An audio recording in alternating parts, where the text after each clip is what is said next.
D. Mace Finken and Donick 1025, 1063 The Game. Broadcasting from the Busy Bee Plumbing, Heating, and Air Conditioning Game Nashville studios, home of the $99 yearly Beehive membership, where the buzz is always about great service, and we are proudly presented by Bet365. Whatever the moment, it's never ordinary at Bet365. Willie Donick, Derek Mason, Adam Bingen, and David Janes here with you. Big win for the Predators last night. A 5-1 win against the Dallas Stars. They're peaking at the right time. It's not how you start, it's how you finish. I would be saying if the Predators were going to the playoffs, which they're not, which we've known for a while. The Predators season is over. A satisfying conclusion to an incredibly disappointing season, but it was a disappointing season nonetheless. The Predators finished the season with a 30, 44, and 8 record. That's quote unquote good for 68 points. And there is plenty of time to sift through the wreckage of this underwhelming season, to say the least. But I want to jump right into it. And I want to start with the central question surrounding the Nashville Predators. What is the fate of Predators head coach Andrew Brunette? Because that's the question that a lot of Predators fans are asking themselves right now. And we're not going to have a conversation about should they fire him, yes or no, because there's not a lot of nuance in that type of question. I want to attack it from a couple of different angles.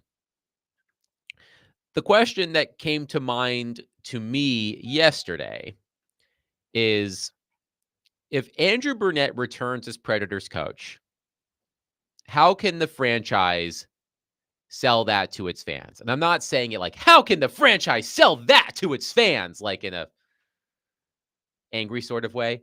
I'm legitimately curious about this because if you heard Barry Trotz yesterday with Jared Stillman, and we're going to play a couple of those cuts for you, some interesting questions and answers from Jared and Barry Trotz yesterday at Bridgestone Arena. If you listen to Barry Trotz, it certainly sounds like Andrew Brunette could be returning for another season behind the bench for the Predators, but we don't know.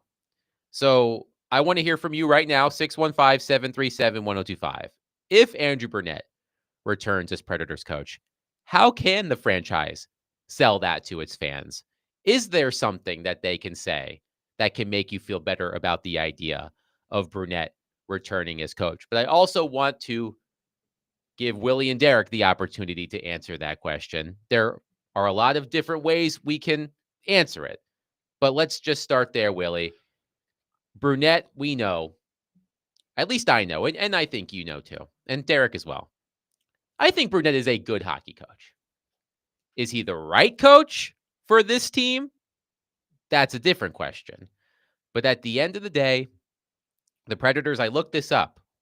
The Predators over-under point total before the season on ESPN Bet was 98.5, and they finished with 68 points. Not even close. The second worst season in franchise history by points percentage. The only team worse was the inaugural team in 1998, 1999. But I've talked enough. Willie, if Brunette returns as Predators coach, how can the franchise sell that to its fans in a way that it might be, I can't say it would be satisfying to them, but have we seen enough from Brunette, even through this disastrous season, to think that he can be the right coach to lead this team back in the right direction? When you say sell to the fans, are you saying from a business perspective? I think what I mean by it is if Barry Trotz and Andrew Brunette hold their season-ending news conference, which I believe is going to happen sometime next week, and Barry Trotz, for the purpose of this discussion, says, I know that this question is going to be asked, so I just want to get out in front of it. Andrew Brunette will be our head coach next season. But Barry is then going to have to explain why he's making that decision. Right. I understand. That's what I mean by sell. I'm wondering, I'm legitimately curious. But you said sell to the fans. I I think the more important question is the group of veterans that will be back, are they the ones that are sold on that? Is that the right priority? Because honestly, I don't think it should be, well, the fans are going to be mad if we bring this back. So that's now, if there's a business person above, and this does happen in organizations, right? I know it happens in college where the boosters go, the coach is going to have to change the offensive coordinator, or we're not donating money, or, all that. There's been a lot of leverage, but I don't think that's how the Predators organization rolls. And I agree with you. There will be some people. We know how sports work. When you have a bad year, the coach usually is the fall guy. And so you would have to fight that. You'd have to be strong enough with enough conviction to say, you know what? I understand the fans are ticked. We're all ticked. We had a bad year, but we really believe it's not the coach. If you believe that, then you should bring back, if that's the conclusion they come to. And listening to Barry yesterday, I thought he did a great job. And Jared, I thought did a fantastic job of really getting to the nuts and bolts. And honestly, I think Barry Trotz is still weighing what to do. He kind of made a case of keeping Andrew Brunette, and he also said the decision is not made. He's got to do some more exit meetings, talking with ownership, talking with hockey ops, all of the things that you do at the end of a season before he makes the decision. But I think if you are convinced internally that the best decision is to keep your coach, you cannot be influenced by the fact that, and I do think it's a fact, a lot of fans would, just from the 10,000-foot view of watching the team every night, say, well, they had a bad year, so change the coach. I agree with what you're saying. What I meant by sell it to the fans is I agree with you. The Predators are not going to make a decision on Brunette based on what the fans say. They are not going to sit in their conference room and say, the fans are going to be really, really mad if we bring Andrew Brunette back, so there's no way we can do it. To your point, if internally they feel confident that Brunette is the right coach for this group, my question is, I'm curious about how they go about explaining that to the fans. Because, also to your point, there's not a lot of redeeming qualities about this season. There are none. Let's get right to it. Fair. There are none. Totally fair. It's the worst season in history based on expectations. That's a fact that nobody can argue. Right. So there are going to be fans that hear that and say, well, if this is the worst season in history, how can you bring back the coach? Right, because those aren't people that are in there every day and know the people and know all of the factors at play as much as Barry Trotz and the hockey ops people who make that he surrounds himself to make that decision. They've been vetting this for months. So that's the thing about this, is they have been analyzing this for several months, because they've been off the rails for about halfway through the season. They pretty much knew they weren't going to be in it.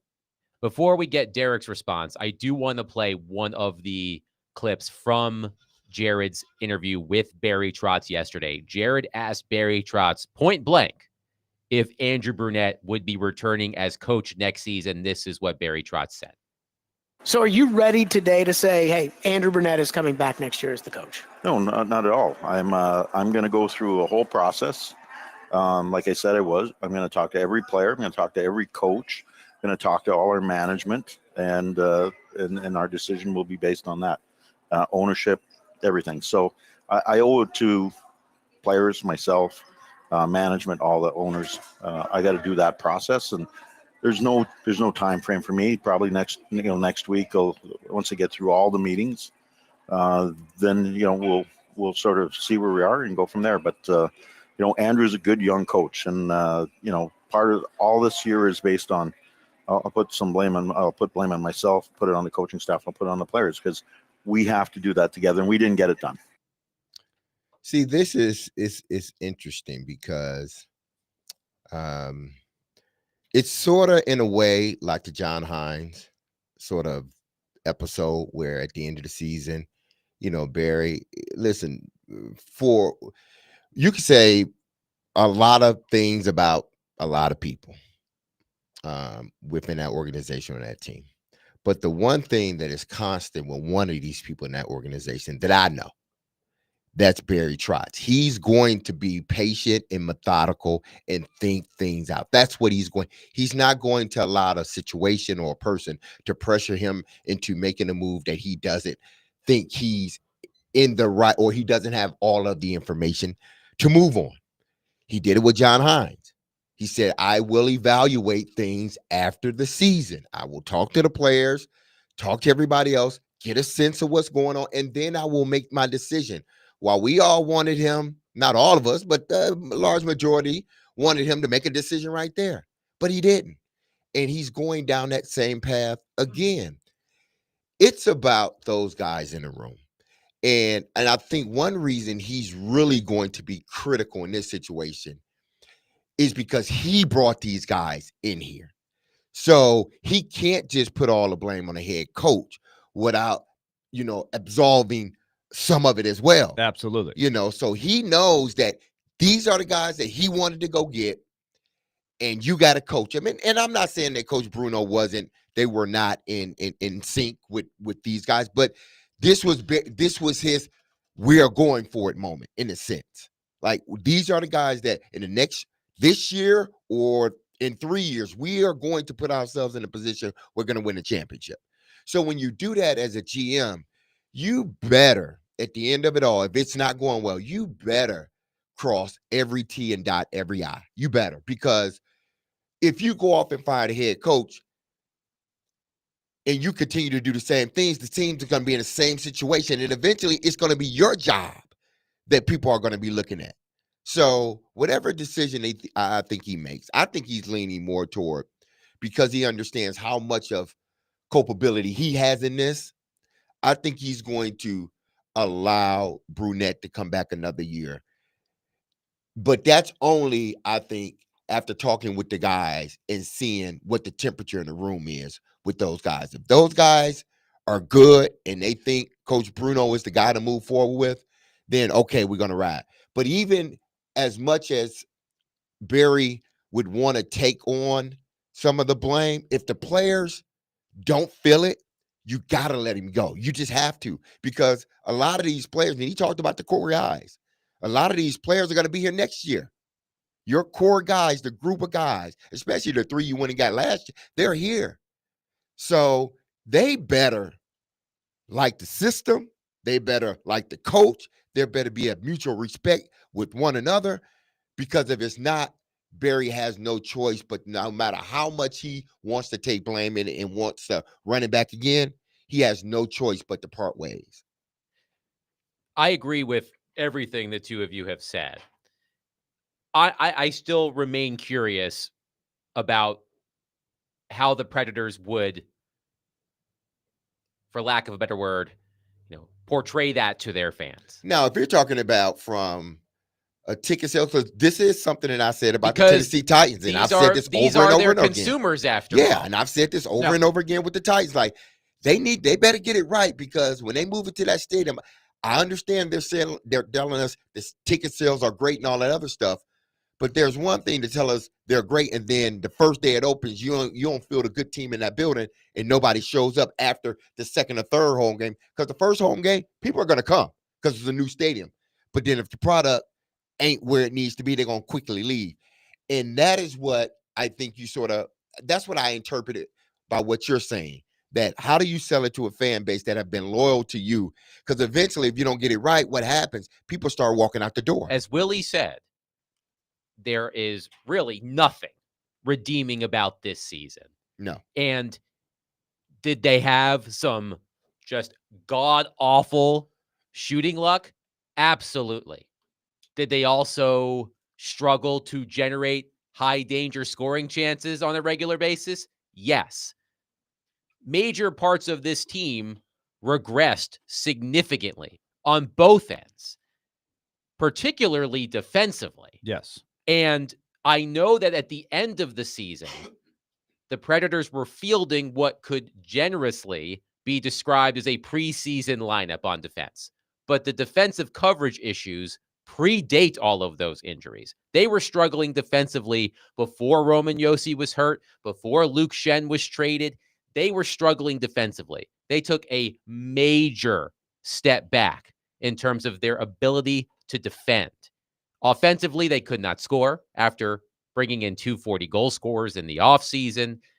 Like, on the surface, everything took a major step back.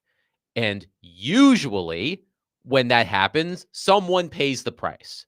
So that again is my question is if I'm at that news conference next week and I hear Barry Trotz say Brunette is coming back, I'm not sure if he'll say it so plainly, but if he insinuates that that's going to be the case, I'm really curious how he explains why he feels Andrew Brunette is the right coach, considering all of the things that happened this season. Well, because I think you can't overlook how well they played last year, and that was Andrew Brunette. So I think it's a nuanced answer. And I will say this. If they choose to bring Andrew Brunette back, we get those emails every year. Who's the coach? It's every sport. It's not just the NHL, obviously. We'll get it in August when training camps start for the NFL. Who's the first coach that's going to get fired this year? What are the odds? Yes. And they'll start listing them. Andrew Brunette will be right at the top of the list. I promise you, if he comes back, along with probably a couple other coaches that, are chosen to get another shot, but will start the year on the hot seat. Happens every year in every sport. So that will be a fact, no doubt about it. But I think you hit on, to me, the number one question for this team in the offseason is how do they regain the ability to defend? It all started. I know they were the 31st highest scoring team. We talked about shooting percentage. To me, the biggest root of the problem is they did not defend well. And you see what's happening if you're watching Dallas right now. Dallas is got to be internally, I don't want to say panicking, but extremely worried because they cannot defend right now. Nashville, they played their whole lineup last night. They were trying to, hey, let's just beat up on the Predators. Let's play everybody. Let's not rest anybody. Let's play our starters. Let's go after it. They come in and score a goal right at the start of the game. Yeah, here we go. Now we're building momentum. They lost their 7th straight game last night. You know why? They can't defend right now. Nashville got crisscrosses. Nashville, who doesn't score many, lit them up. What do you think Colorado is going to do with them in the playoffs if they can't fix that? If you can't defend, you cannot win. And the Predators all year long struggled to defend. 615-737-1025. We'll start there. The Predators' season from hell is over. The second worst season in franchise history by points percentage. By far the most disappointing season in franchise history relative to preseason expectations.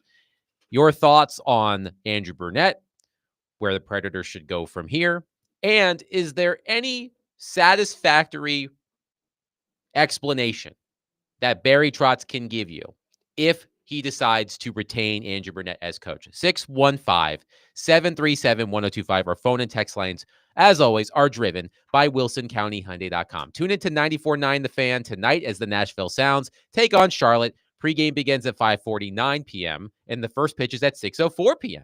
Coverage also available on the Game Nashville app and at theGameNashville.com. Sounds baseball on 94.9 The Fan, presented by Twin Peaks and Family Leisure.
Do you think that Andrew Burnett is getting through to Marchessault? Do you think that Andrew Burnett has the respect of the guys whose respect he needs to have? Marchessault, Stamkos, Forsberg, Yossi, that group.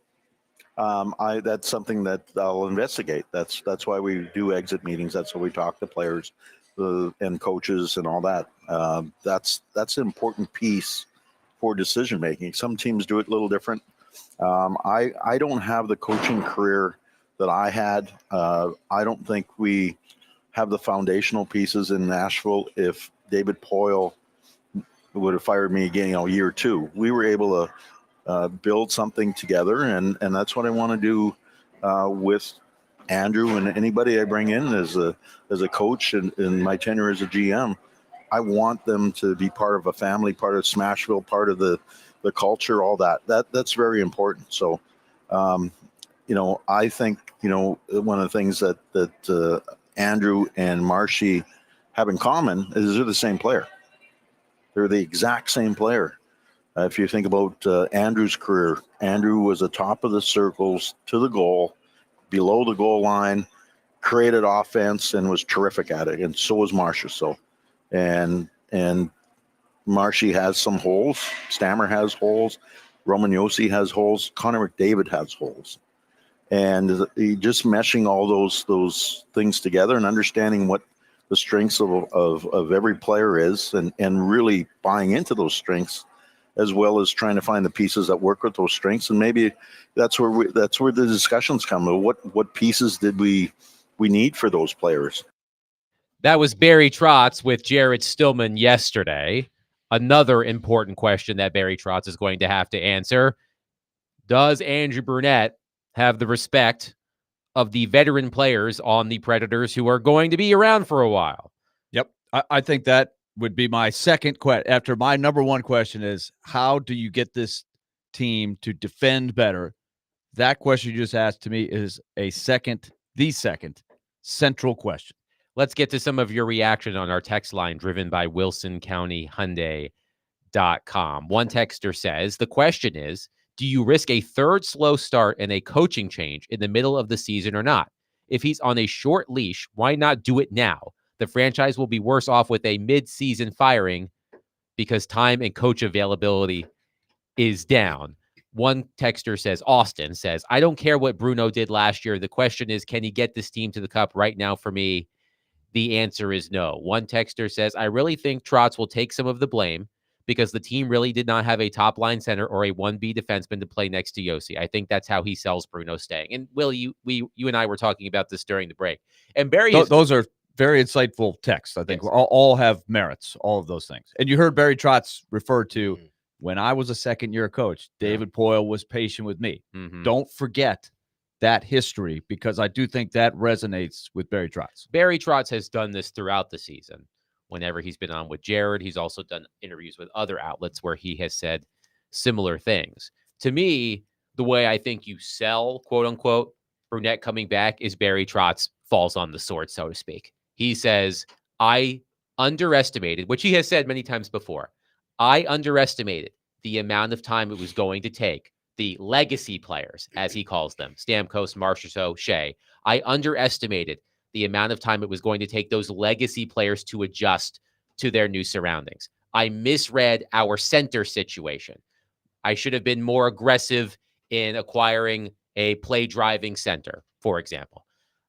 I think it was reminiscent of different circumstances, obviously, but after the Predators were swept out of the first round by the Avalanche in 2022, and these questions persisted about John Hynes, David Poile put the blame on himself, said, I gave John Hynes a difficult hand. This team is not as good as other teams have been. I did not make his job easy. I think Barry Trotz, if he wants to, again, sell the idea to the fans, because it's going to take a lot of convincing for a lot of fans if Burnett comes back. I think Barry Trotz falls on that sword and said, I screwed up. I could have done more to help Burnett. I didn't address the roster the way I should have, and I will rectify that going forward. Yeah, I mean, essentially, yes, you can do that. And that's what I said, as far as him, as far as Barry taking his time, knowing that this is not, solely on Coach Bruno. I'm the one that went out and earmarked these guys. I'm the one that thought that, you know what, the chemistry, it'd be built very quickly because these guys they're pros and they can handle it.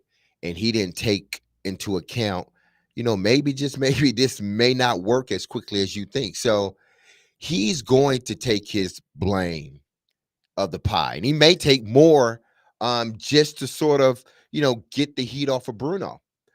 But make no mistake, if he walks into those exit meetings and those players one by one, especially the guys, his core guys, because he said, I got to talk to these guys, I got to talk to these core guys, I got to talk to the guys as well as other coaches.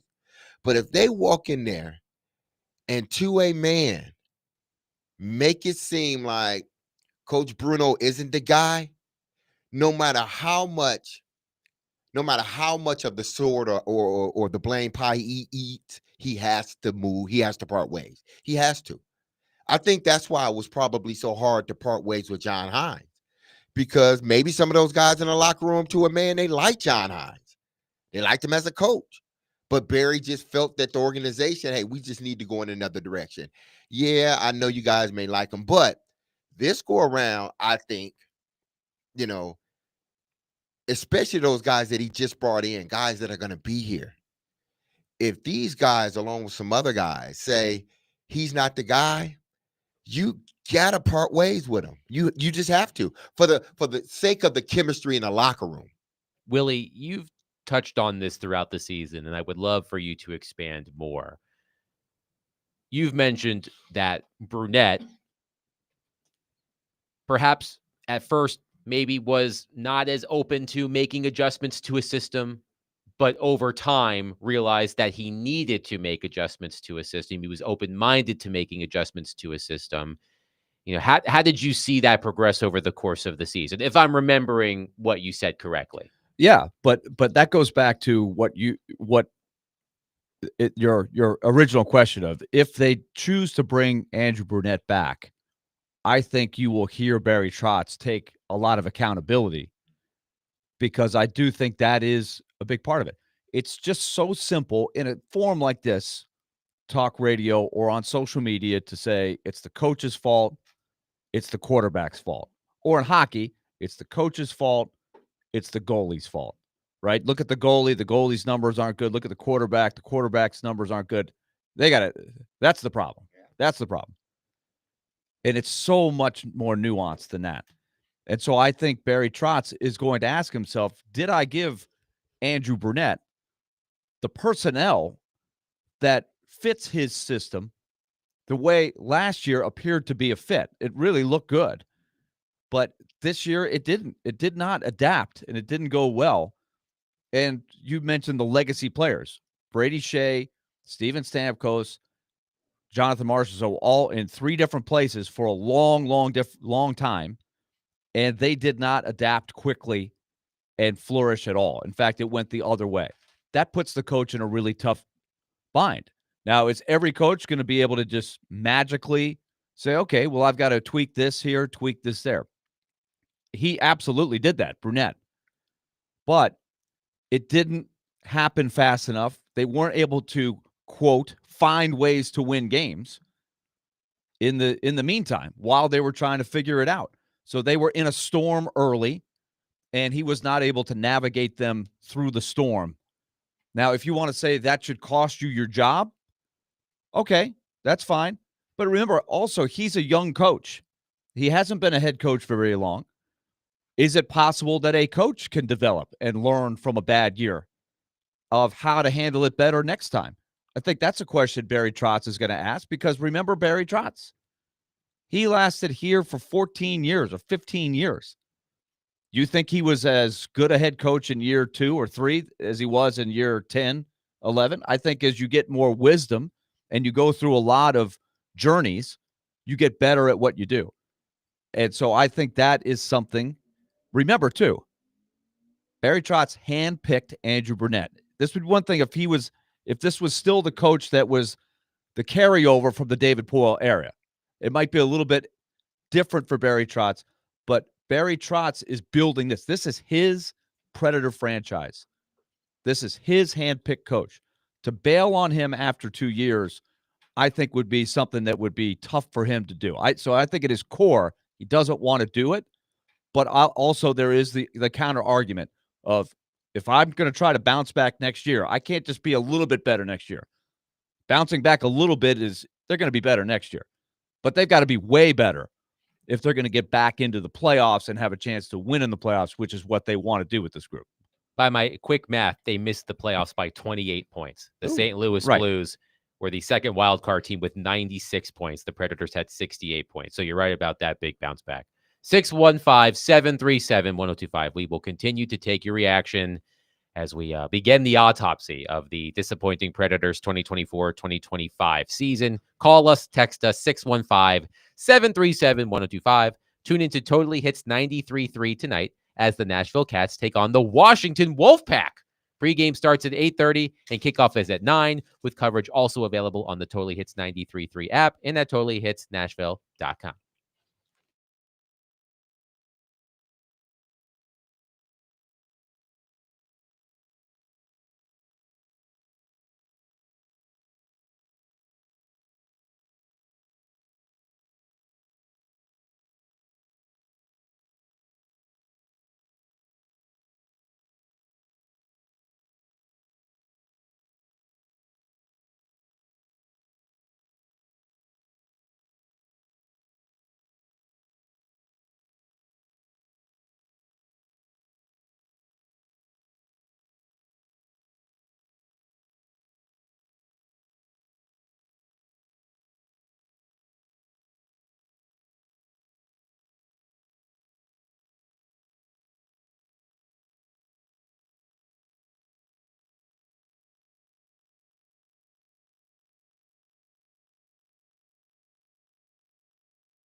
Tune in today to 102.5 The Game for Vanderbilt baseball as the Commodores face Georgia at Hawkins Field.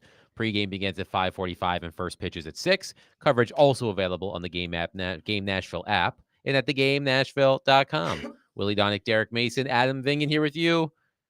Wrapping up our Predators conversation, Elliot Friedman, Sportsnet NHL insider, will join us at 1 o'clock. We'll get his thoughts on this as well.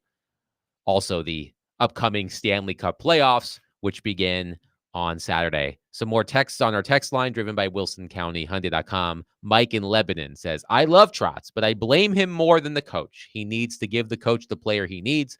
One texter says, and this is an interesting question that I think we can tackle here. I like Barry. I'm asking as a person new to hockey. Is Barry a good GM? It seems like he struggles building a team. Well, he is a new GM. David Poile trusted Barry Trotz to be his successor after decades of service. And early on, Barry Trotz, no pun intended here, everything he touched seemed to turn to gold when he first took over. I don't think that question would have come up last year. No. Right? No. Because he was part of the sell-off a few years ago. David Poile made the trades, but Barry and David had said that Barry played a role in it, if I recall correctly. The trades of Tanner Jeannot and Matthias Ekholm and Mikael Granlund and Nino Niederreiter. Then Barry Trotz buys out Ryan Johansson, buys out Matt Duchene, brings in Ryan O'Reilly, Gus Nyquist, and Luke Schenn. O'Reilly and Nyquist were excellent last season. There was a lot to like about what he did. It seemed like he was hitting all of the right buttons. And this offseason, this past offseason and this season, it didn't work the same way. The free agent acquisitions didn't pop in the same way as O'Reilly and Nyquist did the year before. Tommy Novak quickly showed all of us that he was ill-suited for a top 6 center role in the NHL.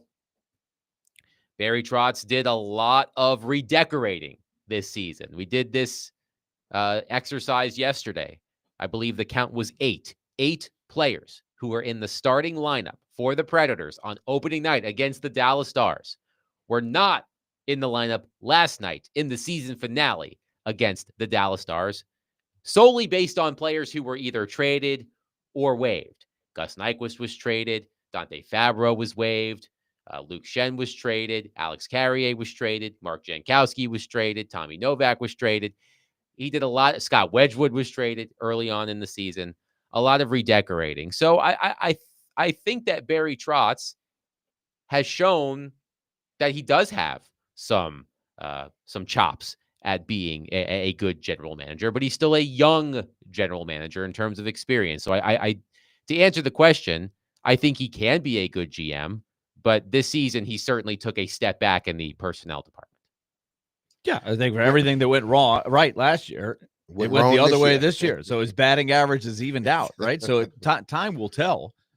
I still go back to something that gives me some hope is I don't think you can discount enough, or I don't think you can emphasize enough how noble it was for David Poile to hand off the reins to Barry Trotz by replenishing the draft capital, the assets that Barry Trotz has to work with. Yeah, left him in a good place. He didn't have to do that. A lot of GMs that are saying, this might be my last kick at the can. I'm going down with the ship. I don't care what happens after I'm out of here. He went the opposite way. And so that was very, very admirable, I think. And so Barry Trotz, if you really listen, I know everybody's emphasizing, Marchessault and all these guys. Barry Trotz keeps saying, he likes what's coming through the pipeline, but it's going to take time. And it takes a long time, right? Just ask San Jose, ask Anaheim, ask Detroit, ask all these teams, Chicago, how long it takes to develop a farm system sometimes. Nashville's no different. And now they're going to get a top 5 pick to go with that, which they never get since the very, very first year when they had to get it. They were a new team. They've only picked in the top 5 one time. That was the 4th pick in 2013, Seth Jones. So that is the other thing that is going to help Barry Trotz at least have a chance for success over the long term. Wes in Clarksville wants to know, Willie, if Barry's been sleeping on the plane. like Rand Carthon, See, allegedly. there you go. There you go. See, Oh, the my things that goodness. people fixate on, Mhm. these are the I things think that it you was. do. I know it it was was more tongue in tongue in cheek. cheek. I know. Yeah. I know, but this is, again, if you hone in on stuff like that, like unfortunately happened with Rand Carthon, and use that to justify why The a guy's good firing, or not yeah. at the job, then we're not analyzing properly here. Yeah, I think it goes back to, listen, I know that I was responsible for putting this team together for the most part, and I'm talking about Barry. So I have to, think about this possibly a little bit different than I did the last go around.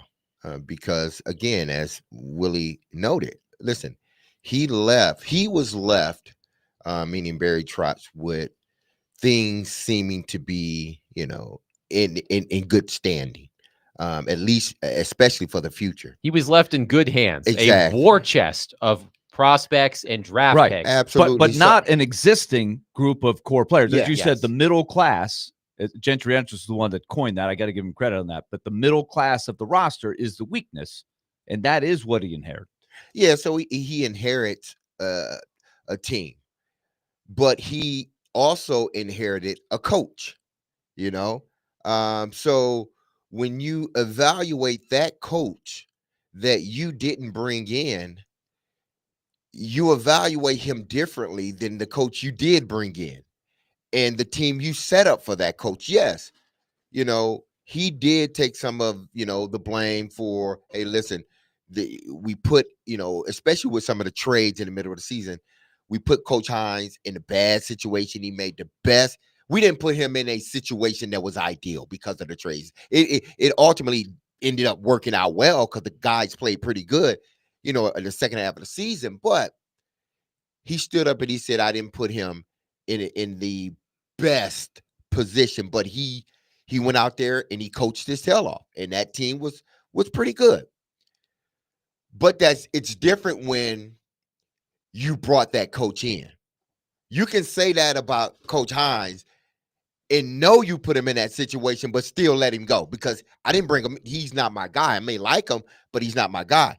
But it's different if I bring Willie in and, I go get all these players for Willie and it doesn't work out. Now it hits a little bit different, even though I may say some of the same things, but man, oh man, I'm the one that brought him in. Not only did I put the players on the plate for him, not only did I bring him in, I put the players on the plate for him. So more times than I think in this situation, Barry leans on, if I had to go one way or the other, I think he's leaning on more so to keep, Coach Bruno, and then allow things to happen as the season goes next year. One thing that I find fascinating about Barry Trotz and his place in all of this is when Barry Trotz came back, people were thrilled, right? We all know Barry Trotz. He was ingrained in this community. He helped bring this franchise along. He's a great guy. He's meant a lot to this city. People were happy to have Barry Trotz back. And I was always curious about, I wonder what's going to happen when, or if at the time, if things start not going the right way. Right.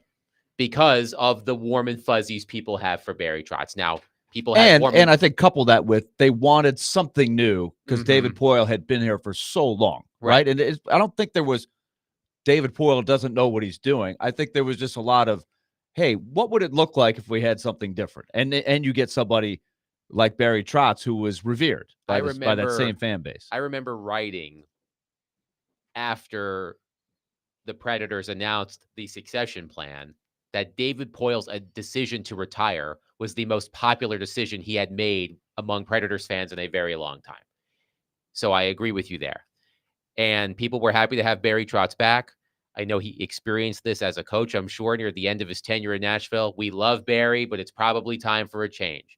But I find it fascinating, and I'll be curious to see how the perception of Barry Trotz as a GM continues to morph over this offseason and in the coming seasons, just because of the reverence he has among Predators fans. Because I've seen Right. And the people. credibility, he's got a Stanley Cup since he Yes. left here as a It's coach. buying him time. I tell It's you that. buying him time, and Mhm. his connection to the fans buys Mhm. him time. Right. But I agree with you that if he's now going into the fire, right? This is the first adversity he's facing, and nobody can struggle forever before there's a ton of heat. I've seen Right. texts to this effect over the course of the season. If it wasn't Barry Trotz, that GM would be on the hot seat right now. It's only because it's not. It's only because it's Barry Trotz that he's not on the hot seat. Well, I do think that, and the decision with Andrew Burnett is going to play into this, because I would venture to guess that it might be an unpopular decision among Predators fans if Burnett returns, and that's on Trotz. So he wears that. So I am very curious to see how that perception changes over time. And my closing comment on this will be, I thought it was a great quote that Andrew Burnett gave Kara Hammer last night on our last post-game show. She said, what's the message to the players as you leave them? Of course, they're going to have these one-on-one meetings and everything before they actually leave. But he said, this whole season we've been in the fog, right? And so let's take a few days. Let's take some time to let the fog clear now that the season is over. And he says, and I think then we'll see things more clearly. On shows like this, I think all of us want to be able to put our finger on the one guy, the one thing. Here's what's wrong with the team. It's the coach, or hey, the goalie wasn't very good. And oh my God, it's a lot of different things. When you're this below expectations, it's not one thing. So I would ask people not to just fixate on the coach. There are a list of things that they've got to correct if they're going to turn it around. What did you say, Adam? 28 points? 28 to get points. back into playoff position. They're going to have to turn this thing around. 28 points. That's a tall order. And only the mindset change, the fresh start, the unlucky puck luck, which is documented, that can only take you so far, right? There's other answers that have to be there for them to make that leap. And it's not as easy to say, well, just change the coach and everything will be all right. It's much more layered than that. Like on these TV shows, when you see like on ESPN, who's to blame? Let's play the blame game. It's so much more layered than that. 615-737-1025. We'll park that conversation here. We'll pick it back up at 1 o'clock with Elliot Freeman from Sportsnet. But coming up next, Nico Iamaliava apparently has a new home. We'll discuss that coming up next. 615-737-1025. Willie Donick, Derek Mason, Adam Bingett, 1025-1063. The Game.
D. Mace, Finnegan, and Donick, 102.5, 106.3 The Game.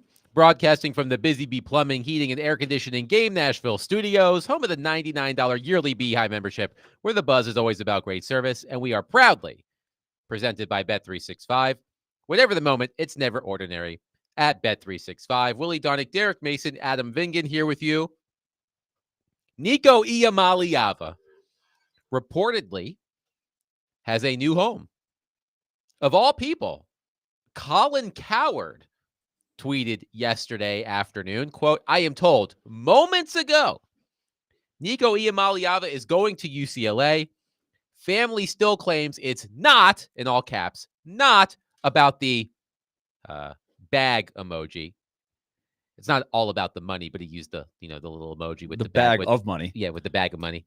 It's about the at Vol. Presumably, there are heavy gold coins in that bag. That's what Even though we think. can't see them, it's a really small emoji. You can't look inside there to see. Actually, there could be sand in there for all we know. There could be, yeah. They're good. Some Colin rocks Cowherd. as well. Colin Cloud. Rocks, yeah. Colin Cowherd is a hard name to say, and I've been saying Iamaleava for the past week. Colin Cowherd. Family still claims it's not about the money. It's about the Vols offense. I was not told what the Bruins are paying. Now, there have been multiple reports since then that it's not a done deal with UCLA in Iamaleava. Chris Lowe of ESPN reported yesterday that UCLA is among the schools interested in Iamaleava, but not for nearly the money he was asking for from Tennessee, sources told ESPN. One source said UCLA was content to, quote unquote, sit tight while Iamaleava considered his options. So we don't think it's official to this point with UCLA? it sounds like it's unofficially official. Okay. Here's what I would interpret. This could be just one interpretation. You guys tell me if I'm wrong. Hey, I'm going to UCLA. Everybody looking around. And he knows what UCLA is offering. Seems like the best deal now. Okay, I'm going to UCLA. It's not official yet. Going once. Anybody? Anyone? Going twice. Going three. Hold on. One Anyone? and a quarter. Can you top their offer? Anyone? It's I don't know. Like, is somebody going to come in the last minute and say, "All right, we'll pay X, and we'll want"? I don't know, but it's not about the money, according to them. Even though some people have pointed out, and this is what I want to get D Mace's take on, because I think this is a central part. If you're not doing this in sheer enjoyment, right? If you're a Tennessee fan, you probably are enjoying the fact that he's struggling and not getting what he reportedly was demanding, right? I'd like to apologize to the texter for mispronouncing Colin Cowherd, not Colin Cowherd, like he's a big baby. I'm sorry. Colin Cowherd. Nico Iamaleava. The herd, yeah. But D-Mace, it's not about the money. It's about the offense. We want the offense to be more of something that he can grow and be more of a good NFL prospect. He wants to be drafted. I hear this theory, right? And a lot of people are scoffing at it and saying, well, this is just a cover-up for the fact that he's not getting it. He's taking a pay cut to do this. And a lot of people think, well, that seems to be revisionist history. So I throw it to you. I do think from where I sit, it looks like a big risk to leave where you know the offense, you know the coach, you know you're the starter, to going to a completely different situation where you don't even get the spring practice. You have to jump in there in a couple of months, be the man. Is that going to be better than what you just left? Is the grass going to be greener? It may not be greener. Forget about the money. Yeah, right? It may not be greener. It may be. Which is also green. Yeah. But what I'm starting to realize is this, because I'm not hearing either side really saying, no. It was no. I think it was both the system and the potential, offensive line, because of what he had went through during the season. And I think it was the money, because ask the people that are in the know, that ask them the question, okay, say we said it was the money, but was it also he was concerned about the offense too? And the offensive line, considering he had 2 concussions or 3 concussions, I think it was 2 concussions and a helmet split. Did that also take place? I would love to hear what they would say, because to me, it's a bit of both. Because I was listening to Rex and Robbie, and they had Charles. What's Charles' last name? Robinson. Yeah, Charles Robinson on. And I think what I was gathering from Charles Robinson, I'm sure he did say this. I may not be saying it verbatim, but NFL teams are not too particular to that type of offense. It's hard to evaluate receivers, quarterbacks, running backs in that type of offense. Why? Because everything is so spread apart.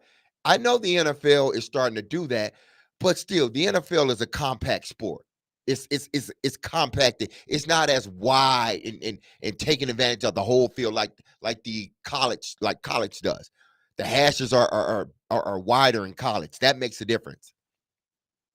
So if GMs and personnel are saying, man, it's hard to truly evaluate. I know what Hendon Hooker did. Even with the injury, I think it was going to be hard for teams to draft him in the top 2 or 3 because of the offense. Because how do you truly evaluate, a quarterback, a receiver, and a running back when there's so much space? Like, extremely, like y'all are on the far end of the spread offense than there's no mixture in between. There's no, we got a little bit of pro style, we got a little bit of this. No, they are straight college wide open. And I've said this for many years. Listen, it's not up to a college coach to develop a quarterback to go to the NFL. It's up to a college coach to win football games for his university to keep his job. So when you're looking at Nico Iamaleava, I hope I pronounced that right. You nailed it. That was good. Yeah, better than I do most of the time. It probably started off as, you know what, the system, can some things change? Can you bring these players in? It ultimately ended in, well, we want more money now. Maybe the money, and I don't know. I'm just these are the questions so don't come at, people don't come at me. These are the questions that, I'm asking. Like, was the preliminary talks in regards to the changing of the system a little bit in the players, and then the money came because they saw that, we can't operate, or they probably was getting word too that, hey, NFL coaches and GMs don't think too kindly of this offense and how quarterbacks are developed within this offense, if they're developed at all. The Athletic has a story about Nico Iamaleava. I've been doing so well. I've been doing so well. Nico Iamaleava's fit at UCLA. And I found this portion to be interesting. Quote, multiple stories over the past few days have referenced concerns expressed by Iamaleava's camp about Tennessee's offense, seeking assurances that the Volunteers would improve their offensive line and receiver group. Well, Iamaleava might be in for quite a wake-up call at UCLA. The Bruins' offense was a complete disaster last season. UCLA ranked 95th out of 134 FBS teams in yards per play and 126th in scoring. The Bruins averaged 3.1 yards per rush, which was 128th, and allowed 34 sacks, which was 107th. Again, I don't know what type of offense UCLA were running. That maybe they were running more of a pro style. Well, Eric Bieniemy was the Bruins offensive coordinator last season, if I recall correctly. So wouldn't he have been running a pro style offense? Yeah, so that's a sort of a pro style offense, and Nico goes there thinking maybe they get a more of a pro style offense, because I forgot where I read this. The Bruins' new offensive coordinator, by the way, spent last season as the co-OC and quarterbacks coach at Indiana. And Indiana ran more of a pro style. If you watch them play, theirs were a little bit in the middle. They weren't completely wide open, but they wasn't, completely a, typical NFL. They were more so in the middle. Again, maybe he's not looking so much at the numbers that I can put up, but teams want to see, okay, we saw you put up the numbers somewhat at Tennessee. We know you can throw the football. Let's see, can you operate from a in a system that is totally opposite, or more so of what we're looking at in regards to NFL offenses than what UT is running. Because I guarantee UT runs this offense, and it's a good offense, but it's a college offense. You can't run that offense in the pros the way they run it. You can't. You just can't do it. So he goes to UCLA, and now maybe they don't win a lot of games, but now the evaluation is better now that I see him more so of in a pro style offense. His numbers may turn out to be good. We never know. This same article in The Athletic says, if Tennessee's quarterback search isn't fruitful, how viable can the offense be? The veer and shoot style offense that Heupel runs, which was popularized at college football's highest level by the mid-2010s Baylor teams, works best with quarterbacks who possess a big arm for downfield throws and some athleticism. Because of the wide splits the receivers line up in and the space that creates for running lanes, it's a user-friendly scheme for the quarterback. Iamaleava, while talented, was far from elite last year, totaling 8 touchdown passes and 5 interceptions in 8 games against bowl teams. Running back Dylan Sampson and the third best scoring defense in the SEC played key roles in powering Tennessee's run to the college football playoff. Maybe again, maybe this is why a guy like Joe Milton, and I don't know if Joe Milton will end up being a starter or not, but maybe that's why when he goes to New England, it seems like he's picking things up a little bit better and he's playing a little bit better. And so much so that they get some worth for him. They're able to trade him for something. But in that offense where everything is just down the field, how can I evaluate a quarter? If I'm a quarterback and I want to make it to the NFL, I'm not going, and I hate to say this, I'm not going to UT. I'm just not under that offense. I am not going. I'm going to an offense that we do that at times, but we do other things. That offense they are so far to the other side that you can't run this offense in the NFL, and you can't get it's a good thing in a sense that Hendon Hooker had to sit for a year. It was almost probably like a recalibration of his brain at the quarterback position. Well, I'll be the old guy to sort of give a different perspective on it along those lines, because I think it used to be years and years ago. Think about in the 1970s and 80s when a lot of college offenses were running the option. We're talking about the top colleges, right? Oklahoma, Nebraska, Auburn, when Bo Jackson was there. A lot of teams were running the wishbone, right? Alabama ran the wishbone for a while. They might go the whole game, throw 3 passes. But Alabama had some quarterbacks during that time that were NFL quarterbacks. So the scouts. And what were they doing in the NFL, though? Running the football. They were, but it was a totally different offense, right? It was still a pro offense you had to learn. Now, maybe there was less to learn. Maybe it was simpler, but a lot of those quarterbacks had to take some time on the bench. They weren't thrown in there like they are now. So I do think somewhere in here, pro scouts have to decipher when they're evaluating a quarterback. Hey, look, I know he runs a college offense, and we'll have to teach him the pro offense. This is all in the there's not a great system for developing quarterbacks. But I think of Richard Todd and Jeff Rutledge, who coached in Nashville for a long time, played Alabama quarterbacks, where he ran the wishbone and then had to adapt. Troy Aikman went to Oklahoma for a year. Remember that? Yeah. He was running the wishbone. But then he went to where? UCLA. UCLA, thank you. People, Nico came like, hey, yeah, exactly. Troy Aikman. Remember Troy Aikman? Troy Aikman. Yeah. But again, I look at this, and I think this is what maybe his camp did, because before you start to tear this young man down, or before you start to tear the university down, think about, from the player standpoint, if his goal is to make it to the NFL, and we're running this Baylor type of offense. Tell me how many Baylor quarterbacks outside of RG3, because I think RG3 was there during that whole, at least for 3 or 4 years, but he had that one phenomenal year and he won the Heisman. Besides that, how many quarterbacks have out of Baylor have made it in the NFL? This wide open off. You go back to the run and shoot. I know the run and shoot survived for a little bit, but eventually the demise of the run and shoot was you couldn't score. It was hard for you to score in the red zone because now the field is condensed. And now I know how to defend you better. You make from the 20 to the 20, ask the Houston Oilers. From the 20 to the 20, they'll beat you up all day, every day with the pass. Sure. But then once they get it, now it gets harder. So eventually that type of offense dies and a new version of it is being built or has been built.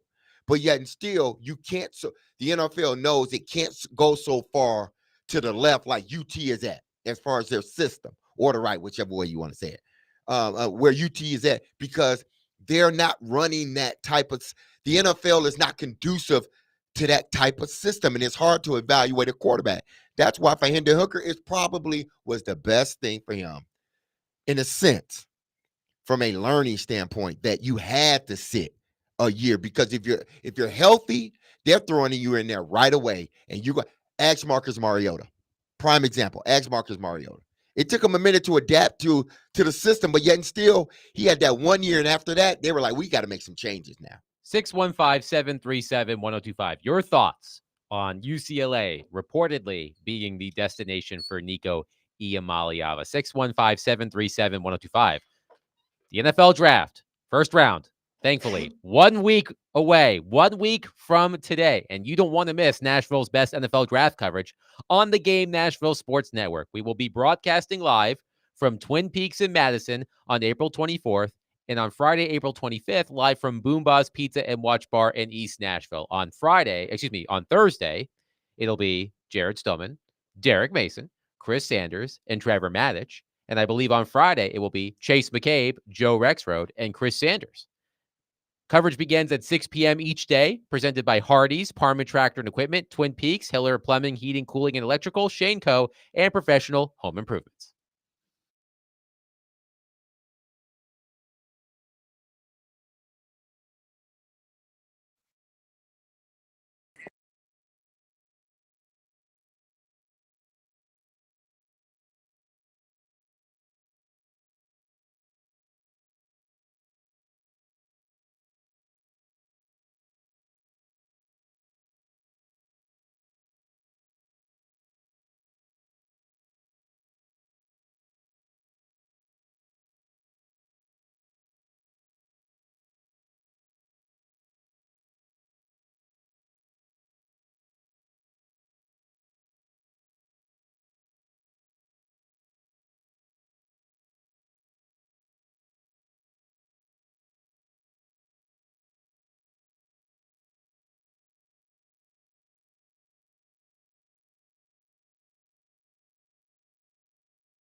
The talk of college football for the last week has probably been Nico Iamaleava and where he's going. What's the latest you're hearing about that and where he could end up? Well, there's no finite destination yet for Nico, Ryan. But what has emerged today is that there's mutual interest between Nico's camp and UCLA.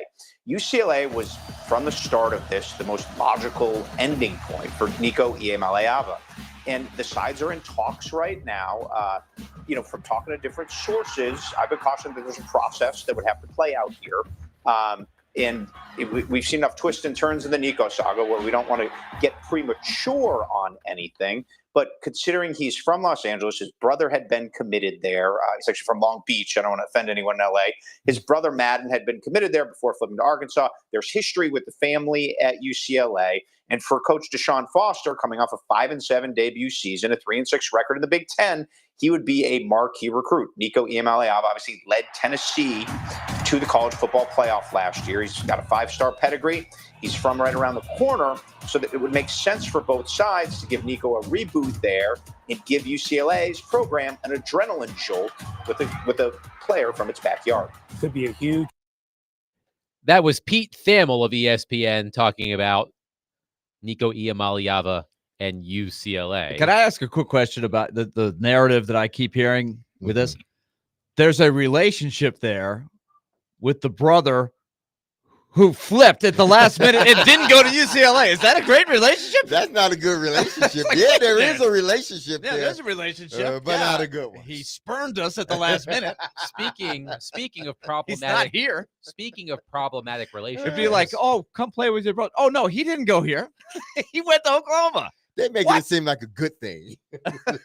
Oh, there's a relationship there. Yeah, a relationship, a bad one. speaking of problematic relationships, Aaron Oh. Rodgers is on the Pat McAfee show right now, and I want to read his quote, among others, about his future in the NFL. Quote, "I'm open to anything and attached to nothing." Namaste. Namaste. The philosophy. I think that was my I AOL. love Aaron Rodgers, man. Y'all may hate him, but I love him. I think that was my AOL Instant Messenger away message in like 2001. Hey, You I, just don't understand me, I love guys. Aaron Rodgers, man. Y'all may think, man, listen, namaste, my brother. Namaste. The Those first, are some Namaste away. indeed. those are enlightening words, man. I'm open to everything and attached to nothing. Hmm. Deep. Yeah, just let breathe. Just let it breathe. I'm gonna start using that one, man. So, free. Derek, what do you want to?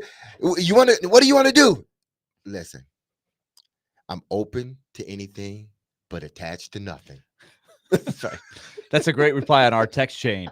But what do you guys want to talk about on the show today? I'm open to anything. I'm attached to nothing. Are you opening to talk tiddlywinks? Oh yeah, I'm open to anything, man. But I'm not attached to it. I I'm can not change attached it to in it. 5 Yeah, minutes if I yeah. want to. I have Oh, I man, have that's- I have the sneaking suspicion that if I were to say that to my wife at some point, she would say, "You can sleep in Arlo's bed tonight." I'm committed to you, but I'm not attached to you. Sleep in Arlo's room tonight. Namaste. Namaste in my bed. You namaste. At Oh, least it's a man. twin bed now. He's not in his, There you go. his convertible crib bed or whatever the hell it was. Anyway, Oh man. so Nico Iamaleava and UCLA. Of course, there's an opening at quarterback in Knoxville. That same Athletic article I referenced before writes this, quote, "The Vol search for a quarterback is fully underway, and there's at least one indication of the caliber of quarterback they're shooting for. Tennessee reached out to the representatives of TCU starting quarterback Josh Hoover. A source briefed on the discussions confirmed to The Athletic. Hoover, a rising junior, is one of the top returning passers in the country. He ranked in the top 20 in the FBS last season in passing yards, yards per attempt, completion percentage, and touchdown passes. Hoover rebuffed those overtures. You never want to be rebuffed. Hoover rebuffed those overtures and is locked in with the Horned Frogs for 2025, the source said. Horn flogs. Okay. Heupel made clear that Tennessee would be shopping for a quarterback in the portal because they only have 2 scholarship players at the position, redshirt freshman Jake Merklinger and true freshman George McIntyre. The fact that Tennessee's search included Hoover suggests that the Vols will try to pluck an established, experienced quarterback from elsewhere if they can. It's the circle of life. Willie. Okay. Can we do that role play that we were we're doing about to during the role break play again? something right quick So, for I mean, everyone. it's a because nice it's way. that time. It's that time. The words used in there were Rebuffed. Rebuffed Right. the overtures. the overture. So this young man was not in the portal, correct? Mhm. The story says that Tennessee reached out to the Reached out. representatives of Mhm. TCU starting quarterback Josh Hoover. So we have reached out. Yes. What was the last sentence of there? Tennessee will continue to The fact that Tennessee's search included Hoover suggests that the Vols will try to pluck pluck. Okay. an established, experienced quarterback from elsewhere if it can. So we have plucked and reach out. Yeah. So wouldn't these be words that would? These are not quarterbacks in the portal, correct? Yeah. Correct? The word tamper. Yeah. I thought that would be Tamper. That's the tampering. real power team, Yeah. not Tennessee. Tamper. The word tamper. So how would this conversation? Okay, because this is what college football has become because of this portal stuff and how Right. it's designed. And tampering that- goes on all the time. Exactly. It's but going on. but It's messed up. you're going to see, or you're going to start to hear more about people calling representatives of other starting quarterbacks and trying to get them to flip and come to them and play for them that season or the next following season. Let me add one piece Uh-huh. of context. According to the Fort Worth Star Telegram, which is the local paper for TCU, the reporter Stephen Johnson says, "quote Tennessee offered Hoover roughly $1 million more than he currently makes at TCU, but Hoover quickly turned down the Vols to remain at TCU." Yeah. Every head coach right now is on the phone with their quarterbacks. Every head coach out there is on the phone with their quarterback. Clark Lee has absolutely called Diego Pavia. Oh, I'm right? sure. Just to make sure. And Willie, I'm sure every quarterback has called Yes. their starter Yes. because there is this out there. I Yeah. remember a couple years ago, even when this was at the beginning stages, Mac Jones commending Drake May, Mhm. and he made it public. He said they have been calling him, but he chose to stay, and I admire that. I want to give this kid a lot of credit. He rebuffed them. There was a lot of rebuffing. yes. Just like in The Godfather 2, we had a lot of buffers between the Corleone family and the hitman. There was right? some major rebuffage going on. right. So So there's like, you were cool, right? yeah, we're we're cool. cool. So they're You're not these going calls have anywhere, right? been You're our made guy, right? all over the court. And so at University of Willie, and Right.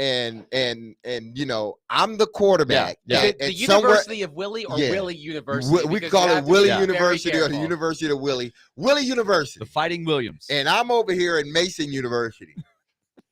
And I think you're more of a Mason State University. well, I could be. Yeah. Matter of fact, I'm going to University of Willie or Willie University. Yeah. Okay. And I'm in my dorm room just chilling. And Coach Willie and I have already talked. But Coach Willie feel he got to call me again. Right. Because I know that the Exactly. minute the Nico story hits, Nico is leaving Tennessee. I know Tennessee has been on the phone saying, okay, guys, we made our move. We made our bed. Nico's gone. We only have 2 scholarship quarterbacks. Get on the horn. Well, Get on Coach, home wait a with minute. Willie Wait a minute, Coach. University. The portal just opened. Here are the only names in the portal. Don't worry about who's in the portal. Mm-mm. Start calling around. Here's Let's call the here's agents. the blacklist right here. Let's call the agents. Here are your burner phones. Exactly. Get on the horn. I'm serious. This is how it No. works. So he calls the Okay, University so, of so Willie hey, the University. portal's open until what's the day? What's the last day of the portal? It's a 10-day window, Next something Wednesday? like next Wednesday, right? So these Thursday? guys aren't in the portal now, but we're calling back channels. Mhm. We're calling agents. We're calling other. If you were to go into the portal, April 25th, so a week from tomorrow. yeah. So hey, so and so, if you were to go into the portal, just know that Tennessee would be very open. I'm sure Mhm. some form of that took place with the TCU guy, if that's true, right? Okay, so now let's get back to the Willie University, Yeah. the Fighting Williams. And I'm and the Mason. quarterback for the Fighting Williams. Yeah. And I'm playing you've Fortnite won- or something in we my just- room right we just, now. You're playing Fortnite. Yeah. We just got done with spring practice, and we had a meeting last week. We're Derek, good. you're our man. You had a great spring.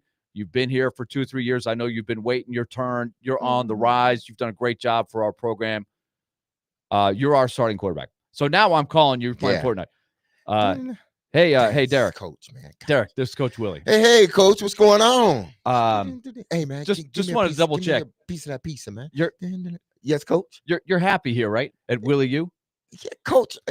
Everything good? Everything, everything's good. I mean, Coach, got that nice dorm room that we talked about? Great. Everything's great. Did you talk to Larry about the summer Yeah, accommodations? he got that. He got training that taken table. You care- set up a training table. He got that taken care of. He got that taken care of. Hey, Coach, this is. Let me call you right back. This is my mom. Let me call you right back. Get back to me. Okay, I'm Derek. calling you I'll right talk to you later. Cool. Okay. Hey, Coach, what's going on? Hey, Derek, how you doing? Hey, I'm doing good. I was just calling you back, Coach. Yeah. I just had to have a discussion with my parents. But yeah, what were you saying, Coach? I just wanted to make sure everything's cool for next year, right? We're done with spring practice. I'll see you for the summer workouts. They start in 3 weeks. Take some time off, Coach, have some family time. Yeah. But my family and I, we are going. We are going on vacation, in a couple weeks. But Coach, I think you'll have to talk to my representatives now. What? You got to talk to my representatives, Coach. Your representatives? Yes. What? Why? There's Hello? no why. What? You know why. What just happened? And that, I'm telling you, check people. Twitter. Exactly. Derek Mason has entered the portal. What? I just talked to him. I just talked to him. No contact. But that is what I'm telling you. That is what's going to, if it isn't happening already, it's going to start happening. That, especially once you get down to that last portal, chance that you can enter into the portal to go to another school. Because somebody's going to leave a university that they didn't expect to leave. Nico leaves. Now all of a sudden, has been reported in this, being reported that UT is hitting the back channels.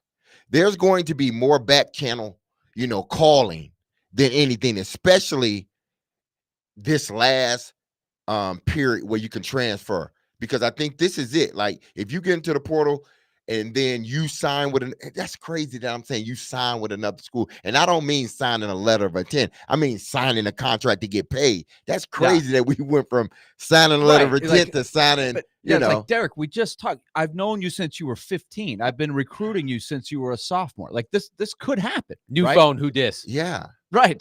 You'll have to talk to my representative. You have to talk to my representatives. Or like, this was the sad part about the Nico thing, right? He never had the final conversation with Josh Heupel. Exactly. And said, Coach, I've decided to leave. But quickly, before we go to break, he just didn't show up, and then he was gone. I guess he told the offensive coordinator reportedly that's how they found out. And I understand, but that, to me, we can talk about that off there. But here's quickly, I'm not sure that I could have played in today's college football for this reason. Because I was still allowed to be a kid in college.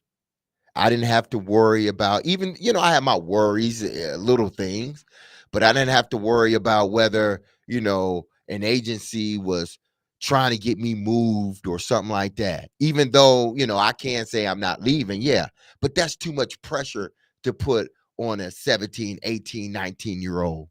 Like, they got to they're dealing with professional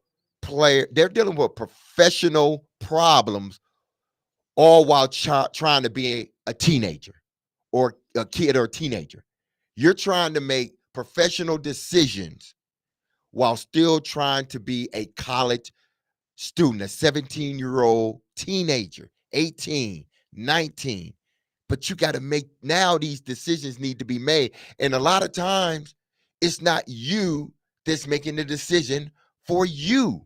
So again, the money would have been great, but I'm not sure if I looking back on it now as a 51-year-old adult, and shoot, I get stressed out sometimes with the problems that I have. I don't know how, because there's so much weight on your shoulders. It's not just going to school, it's not just making a team, but in some cases, not all. Some, right out the bat, right out the womb, it seems like you are the provider and the breadwinner.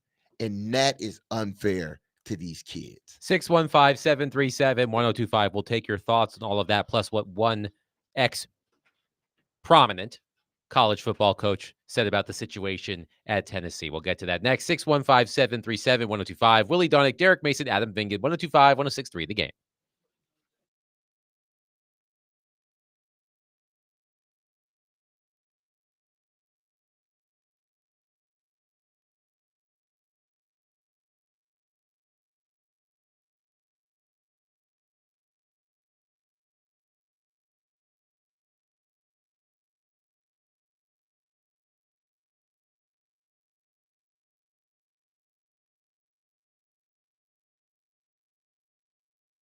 So once again, we want to thank Lee Company here at our station for their sponsorship of our Nashville Predators coverage. Season is in the books, moving on to the offseason now. But meanwhile, it is in season for Lee Company all the time, all year round. And that's the idea behind their home maintenance plan, year-round coverage, so you can feel secure about how your house is running with the key things. Your air conditioning unit, very key at this time of the year, and it's coming. It's coming. It's going to be hot soon. Your heating unit in the wintertime, your plumbing system, your electric system. If those fundamental things are working, your house is running properly. And Lee Company sees to it that is happening with their year-round checkups of those systems with their home maintenance plan. And you get discounts on repairs when you need them. So start that relationship with Lee Company. It's a great way to go. 615-567-1000. This is what we use in our household and have for years. 615-567-1000. Or LeeCompany.com. Lee Company, in service since 1944.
Here's the reality: is Tennessee is screwed. They got a problem. You lose a potential high draft pick. You have the backup quarterback left last year, and now you have a redshirt freshman that threw 9 passes and a freshman. You have 0 experience, and the portal opens as we speak. They are going to have to go get one. So I don't know what the answer is. There are some interesting answers out there, but it happened. And think about this: he threw for 200 yards in 8 games or less. 200 yards. He had one 300-yard game, and he threw for 4 yards against Ohio State in the playoffs. So he had a good year, first year starting quarterback. But I, as a guy that's been involved almost 40 years in this game, I can't believe this happened. Do you hear that, Tennessee? You're screwed, says Urban Meyer on whatever podcast he's on. Everybody has a podcast these days. Now, do you think Urban Meyer, if in those shoes, would not find a way to pry or pluck, as you pluck a quarterback? Urban Meyer, tamper of course. to get Isn't that what Urban Meyer was doing at that bar with that woman that one time? Plucking? That would be one word to describe it. I guess so. But it is like, what would you have a coach do, right? Josh Heupel knows that if he shows up, if Josh Heupel goes in and says, hey, this is the best quarterback we could find in the portal, he's probably not going to play for us this year. We just needed numbers there, and we're going to go with redshirt freshman, whatever that kid's name is, that played about 4 plays last year, right? That would be the noble thing to do. But he knows if they struggle, he's going to take a lot of heat. And so just like every coach who's competitive, he's going to say, this is the Wild West. You're not supposed to tamper. I wouldn't like it. Like, would Josh Heupel like it if the shoe were on the other foot and people were wearing out his quarterbacks behind the scenes? May have already happened. He doesn't like that, but he knows this is kind of how they roll. This is how they choose to roll. This is the SEC. So you do what you have to do. I'm sure they're calling all around the country. Daryl is on our phone line, driven by Wilson County, Hyundai.com. Daryl, thank you for calling. Please go ahead. Hey, guys. I'm going to preface this with, I have never watched a playoff game because I take no pleasure in watching the same 6 to 8 teams vie for the national championship every year. I mean, what do I care about Ohio State? I didn't go to Ohio State. The school I went to was lucky to win 5 games in a year. I'm going to pick up what Derek was talking about. Is this what we want for teenagers? How many professional athletes? I mean, there have been probably hundreds of them who have squandered millions of dollars, ended up filing bankruptcy, ruined their lives, became drug addicts or whatever, because they were not equipped to handle the resources that handle the money that came into their pockets with all these leeches around them. How do we possibly expect that an 18, 19, or 20-year-old kid is going to be able to handle that? A lot of these kids don't even come from a 2-parent home. They don't have financial advisors. They're making these decisions in a vacuum. They are looking for immediate gratification. This is disastrous. I actually I'm getting a little bit of a pleasure that this is happening to Tennessee, not because I have anything against Tennessee, but they're one of the bigger programs, and they're kind of being hoisted on their own petard. Well, now you know how Western Carolina feels, or whatever small school you can think of. So I hate the portal. I think it's destroying college athletics. The ridiculous number of bowl games, and I know I'm going to sound like a grumpy old man because I am 64, but I used to be a huge college football fan when I was younger. I couldn't care less about it now. It's the same teams every year, outside of maybe 1 or 2 that come through once in a while, but they end up getting crushed, in a playoff game. I take no pleasure in watching a bunch of self-impressed 18, 19, 20-year-old kids moving from school to school, moving for the best deal.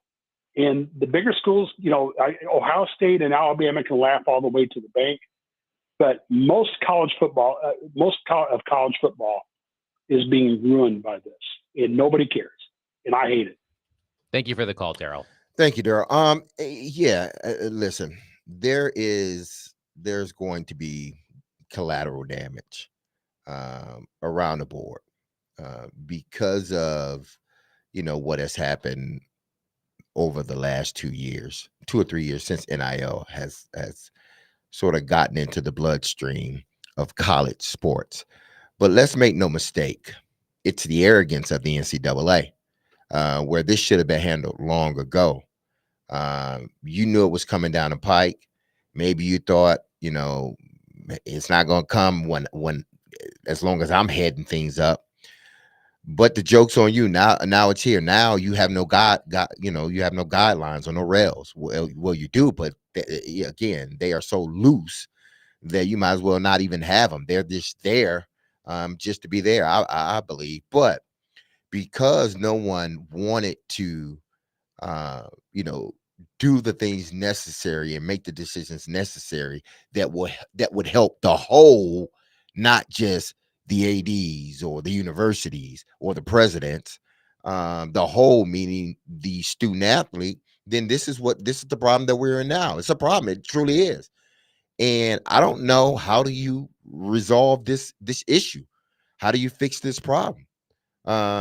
Because the courts already told you, nah, I'm favoring the kids on this one. So that's the part I do hate or miss, the sort of innocence, in a sense, from the players. There was never any innocence from anyone above them, but from the players, there was this sense of, yes, some people was getting a little scratch underneath the table. We knew that was happening, but the way it's happening now, how it's happening, it has forced these kids, not all of them, but even the ones that are not 4 and 5 star, because they think I played well, I should be able to get some money somewhere else. But it has put the college system in a place where I don't think there's any going back. And I'm not going to sit here and blame these kids for a system that was created by grown-ups, or a system that was created by grown-ups because grown-ups didn't want to take care of the problem when they had an opportunity to. The arrogance of them, it was lost to the persistence and the resilience of the youth. It took someone to sue college basketball. It was the old Banners. He was a little older then, but that lawsuit had started long ago, and it finally was settled, and he won, which led us into what we're in now in regards to NIL. 615-737-1025. We'll continue to take your thoughts on that on our phone and text lines, driven by WilsonCountyHyundai.com. But coming up next, Elliot Freeman, Sportsnet NHL insider, will join us.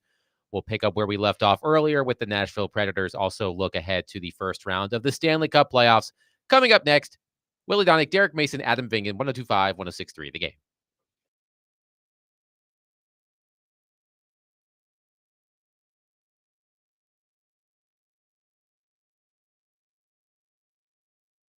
All right, let's talk Lone Pronto.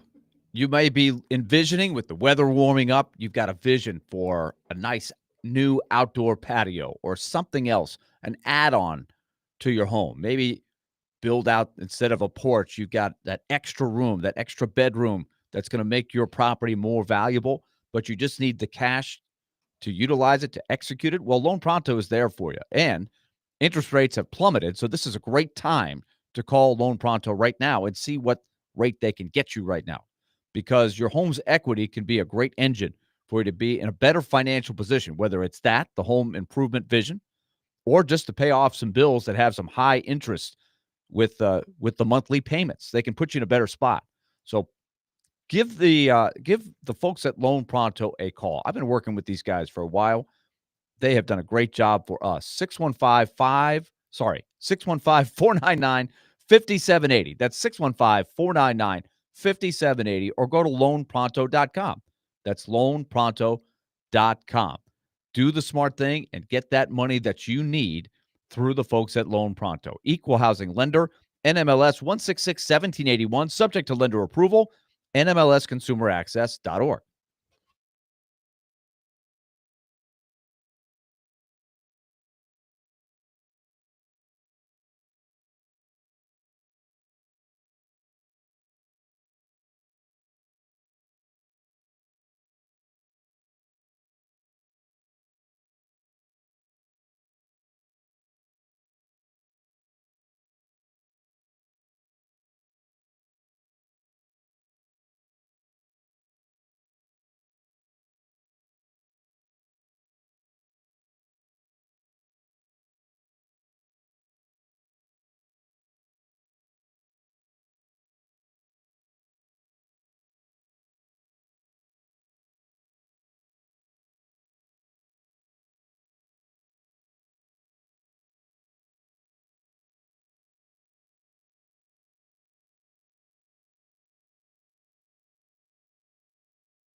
D. Mace Fingan and Donick 1025, 1063 The Game. Broadcasting from the Busy Bee Plumbing, Heating, and Air Conditioning Game Nashville studios, home of the $99 yearly Beehive membership, where the buzz is always about great service. And we are proudly presented by Bet365. Whatever the moment, it's never ordinary at Bet365. Willie Donick, Derek Mason, Adam Vingan here with you on our phone line, driven by WilsonCountyHyundai.com. Elliot Friedman, Sportsnet's NHL Insider, presented by Old National Bank. Get old. Elliot, we started our show today beginning to sift through the wreckage of this disappointing Predators season. I would love your outsider's perspective, so to speak. When you look toward the offseason, what is the biggest question looming over these Predators as they try to get back on track and figure out what happened this season? So I think one of the things I'm looking at, Adam, is, around the trade deadline, Barry Trotz met with a lot of the players and he talked to them, are you still in? Do you still want to be in? Do you still believe in, what we're doing here? And I think the answer was yes. I always think those questions are harder to answer during the season. It's emotional. It's compressed. You're focused on your next game, things like that. I think now with a bit more time to sit down and think about it, I believe, the exit meetings happen now. I'm sure Barry Trotz is going to be talking to all those players again. Like Ryan O'Reilly could have been traded. Like he could have been traded to Ottawa, for example. I think he could have been traded to Toronto. I'm sure there were others, New Jersey. But he reiterated very strongly that he wanted to stay. And I wouldn't expect that it would be any different for him. But I do think that he's going to talk to some other guys, Trotz will, and we'll see if anybody feels differently. I think that's one of the questions. Like, this has been such a hard, disappointing year. Do any players feel any differently about the direction of the Predators or how they think things are going to go? So that's number one on my list. I think the other thing we're all going to be wondering is, what changes will be coming. You don't come back from this season with the exact same setup. Coach, other players on the roster. I'm sure, I'm sure ownership will weigh in too. Whenever you have a season like this that is so disappointing, there's always change. There's always the hard questions being asked. How do we ensure that this doesn't happen again? I do believe that whenever you do as much change as the Predators did last year, this can happen. Like Stamkos was shocked. I think Marchessault was disappointed. And it can affect how everything goes. But I still think that nobody was expecting this. And I think everything from play down the middle to speed of the team to everything that was tried, Saros, like their D is a bit small. How do they get a bit more physical? Some of that was Lauzon being out. Saros is a better goalie than he showed this year. Is it a one-off or how do you fix it? Like this is, and I have no doubt it's already started, but I do think that this is going to be a lot of tough questions being asked internally in the Predators that have been asked already, to be honest. Are there recent examples of teams that have endured what the Predators endured this season, dealing with significant change in the dressing room, having issues adjusting? Barry Trotz, if I recall correctly, has used the example of the New Jersey Devils last season. 2 seasons ago, the Devils were a 100-plus point team, made the playoffs, won a round, if I recall correctly. Last season, they missed the playoffs. This season, they're back in the playoffs. And of course, that's what Barry Trotz is hoping to do. I don't know if that's a perfect comparison, but are there recent examples that you can think of teams that went through what the Predators went through, integrating significant new players into the lineup, and then bouncing back maybe the following season? Ooh, Adam, you should have given me a homework assignment. I apologize. No problem. I'm trying to think off the top of my head. Off the top of my head, I can't. Like off the top of my head, I can't think of one. But the one thing I can think of is there have been examples of teams. Like I take a look at Winnipeg, which is the number one team in the league this year, and went wire to wire. And one of the things I do believe is that consistency can matter. Okay. Like that's a team, they had a huge year last year and they got wiped out in the first round by Colorado. And their fans were hugely disappointed. And they didn't make as many changes as their fans wanted. They kept a lot of their group together, and they're number one in the league this year, and we'll see what happens.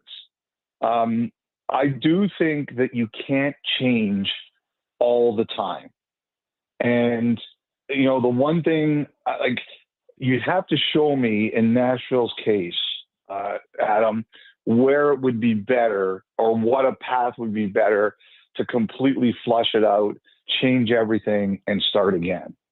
Unless you really want to go to the bottom of the league and do the long, painful rebuild that like Chicago's doing and San Jose's doing, if your goal is to be better next year and significantly better, you'd have to show me how that would be the better route. Now, I think they're going to have to make some changes. I don't know that you can come back with this same group. Definitely going to have to become a quicker team. But I do think the consistency in this league, if you have good players, it is far better to keep them than it is to get rid of them. I can't give you a specific answer to your question. I'd have to think more of it. But I think the teams that are most successful in this league are the teams that are good, that have good players, consistently keep those players, and find ways to support them. You mentioned what Colorado did to Winnipeg in the playoffs last season.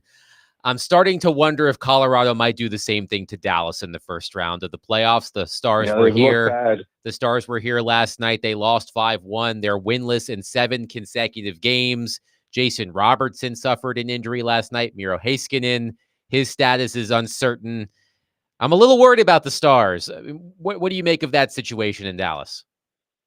I think they're worried about them too, Adam. That did not look good for Robertson. We'll probably know more tomorrow, but that really didn't look good. I completely agree with you. I haven't liked them a lot lately. I mean, it's not just the W's or the L's, but it's the way it's kind of happened. They've lost to not very good teams. They haven't been able to keep momentum in games. Like, they scored early last night and they just still got pumped by you guys. First shift, 16 seconds in. Yeah. Yeah. I mean, that's not the way, like, Adam, one thing I have done research on lately is, does it matter if you go into the playoffs hot, right? And there are examples of teams who've won the Stanley Cup who have gone into the playoffs cold and they've still won. There are examples of teams who've gone into the playoffs hot and they've still won. So, but I'll say this, I don't think there's an example of anybody who's quite gone into the playoffs like this and won. You don't have to be going 15-2 in your last 17 games. If you're 500 or a little under 500, there are examples of teams who won the Stanley Cup despite that. However, nothing that I know of that's quite like this. And, I'll say this too, like, part of it is not only the way they're playing, Adam, it's also who they're going against. Like, that team has been excellent lately. They did a makeover in season. They changed their goaltending. They made themselves stronger down the middle. They're really flying, and they've got a potential emotional lift here of their captain, who hasn't played in 3 years, showing up for the postseason. And, I think if we do get a point where Gabriel Landeskog plays, whether it's game 1 or game 3 or at any point, like you could see they were kind of trying to throw cold water on it a little bit. That's going to bring the house down on home ice. So I think they have a big challenge in front of them, not only the way they're playing, but the way their opponent is playing. Elliot, Barry, excuse me, I'm getting my thoughts together here. Barry, obviously did a interview with Jared, which he does every week, and he talked. And Jared asked questions about, now that you're at the end of the season, obviously, one of the top stories outside of the players not playing well is the head coach, and he, asked Barry, hey, listen, what are you basically his job security? And Barry said, listen, I got to go back in and I got to continue to evaluate. I got to talk to the other coaches, and I got to talk to the players, mainly, your core players, before he decides to make a decision with the head coach. Now, I am sort of leaning on more so, Coach Bruno coming back, because not only, you can fault Coach Bruno, but I think Barry understands that, he has to take some of the blame in this too, because these are the guys that he went in earmark and went and got. And ultimately, I know the coach has to coach him and get the best out of him. I get that part. But in making his decision, if he talks to the players within that locker room, and the majority of those players, including the key guys, if they are a little bit apprehensive of Coach Bruno, would it be better for Barry to run it back with Coach Bruno, or then be looking to replace him? I think this. I think it was a hard year between the players and the coach. Derek, like, you've been around a long time. The players don't have to like the coach, but they have to respect them, and they have to believe that the coach is putting them into position to succeed. I saw it quite a few times this year where a group of players that were frustrated with the coach and a coach that was frustrated with the group of players. The one thing I did see, and it was a while ago, and it was when they came through Toronto, was they were working together to try to find solutions. Like, there were times this year where both the players and the coach looked at the way the team was playing, and they said, we have to make adjustments. And they did both work together to try to fix that. So now, I know that was a while ago, but it was happening. I just think that as the season wore on, you could see the frustration from both sides. I mean, you could tell there were nights Brunette was really frustrated at them, and he made that clear. And you could tell there were times the players were really frustrated, and they made that clear. I think what I believe Trotz thinks, Derek, is that he has to fix some holes on the roster. Down the middle, very hard thing to fix. All year long, Trotz was trying to find another center, and he's going to try to do that again this offseason. But there's going to be other teams like Vancouver, for example, who are also going to be looking for help down the middle. So you're going to be competing with other teams to get those players, and they are hard to find. Maybe you get one in the drafts. Now, depending on how high you pick, that'll determine, whether how soon that player's ready. I think that these exit interviews are big. Good GMs, and I think Trotz, even though it wasn't a great year, I think Trotz is a really smart guy. I think he's going to listen to what his players have to say. I think the other thing here that is a factor, guys, though, is we have yet to really find out what kind of owner that your new owner, Jimmy Haslam, is. And that's one thing that I think I was reminded about this week is that, you guys have a new owner. We don't really know how he runs a sports team, at least not in hockey. And at any point in time, does he weigh in and say, hey, I want some results here. I want some action here. So when it comes to the Predators, it's not only to me about what the players have to say. And I think the biggest question, Derek, is that do the players, after the frustration of the season, and does Brunette, do they feel they can put this all behind them, try to fix the holes, and say, we can come back with a plan next year that works?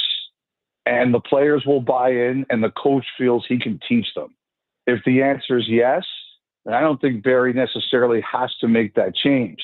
But if the answer is no, and he hears that in the meetings with both coaches and players, he's going to have to make that change.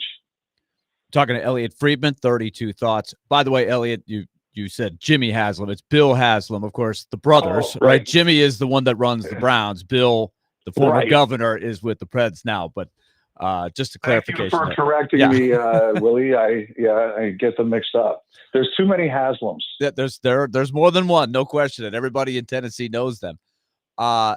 So, Elliot, I want to ask you specifically about Jonathan Marchessault, because we were in Las Vegas for the final road game of the season. We've just documented the Predators season. That was the first time he had been back to Las Vegas. Yeah. And it took until game 80 for him to go back there. And Barry Trotz mentioned how he sees maybe some closure, because it was amazing perspective, I think, for a Predator fan to watch that game, because they stopped the game and they didn't just do a little video tribute where the guy waves and says, thank you very much. It stopped the game. It was a standing ovation. He got emotional in the middle of the game. There were, I think if I saw this right, I mean, I'm way up at the top, but they zoomed in a little bit. He had tears in his eyes. He skates out to center. He waves. The game stops for way longer than it normally does. And you could see how revered. I walked out of the building that night, and there were over 100 fans that were waiting specifically, and they were asking me, is Marchessault coming out? Is Marchessault coming? They wanted to wave to him. So this is a guy that made a huge impact on a young franchise. And I'm sure for every Predator fan watching, they were like, we haven't seen that guy enough of the time here, right? And so I think that was an interesting thing to watch unfold. And I'm sure it internally for Jonathan Marchessault, who I thought did a great job after the game, saying, you know what? He's doing the Nashville interview at the end of the game. He said, yes, that was great, but look, I want to win for our fans. I haven't played very well for this team. I thought that was extremely accountable, but I'm curious how they try to bring out the best in him, because he's a different guy. You've watched all these deep playoff runs that they've made, and he's been a huge part of great teams. So when you absorb that and you look ahead, I think that's a big part of, can the team bounce back? Can they bring out the Jonathan Marchessault that was so revered in Las Vegas? And I think it was a huge adjustment for the beginning of the year. And he was frustrated with the Predators. I think the Predators were frustrated with him. And, I remember when he came through Toronto, Willie, he was really struggling. And you could see the frustration everywhere. And he said, I didn't just sign for 1 year, I signed for 5. And, but like, the thing is, like, because I live here in Toronto, I only see you guys once a year, it was a good opportunity to catch up, but then there's what happened after. And the sense I really got, and the three of you can tell me if I'm wrong, the sense I really got is that the frustration didn't go away. Like, the season just wasn't good enough, right? So I have no doubt that, at the end of this season, that's one of the conversations that is everyone that they're going to have is, to Marchessault, are you still happy here? Do you feel we can fix this? Do you want to stay and do you want to be a part of it? Like I said, he told me when you guys came through that he signed for 5 years. Like, what do you think needs to be better? Like, the thing about Marchessault is he's a really proud guy. Like, this is a guy who didn't arrive in the NHL as a star. He came later, and somebody had to take a chance on him. And on some level, that's never left him. That he's still got that chip on. And I like that about him. He's still got that chip on his shoulder that he wasn't a blue blood. And but I think that he has definitive ideas on how it needs to work for him and how he needs to play. And I'm sure he's going to discuss that with them, and I'm sure they're going to discuss that with him.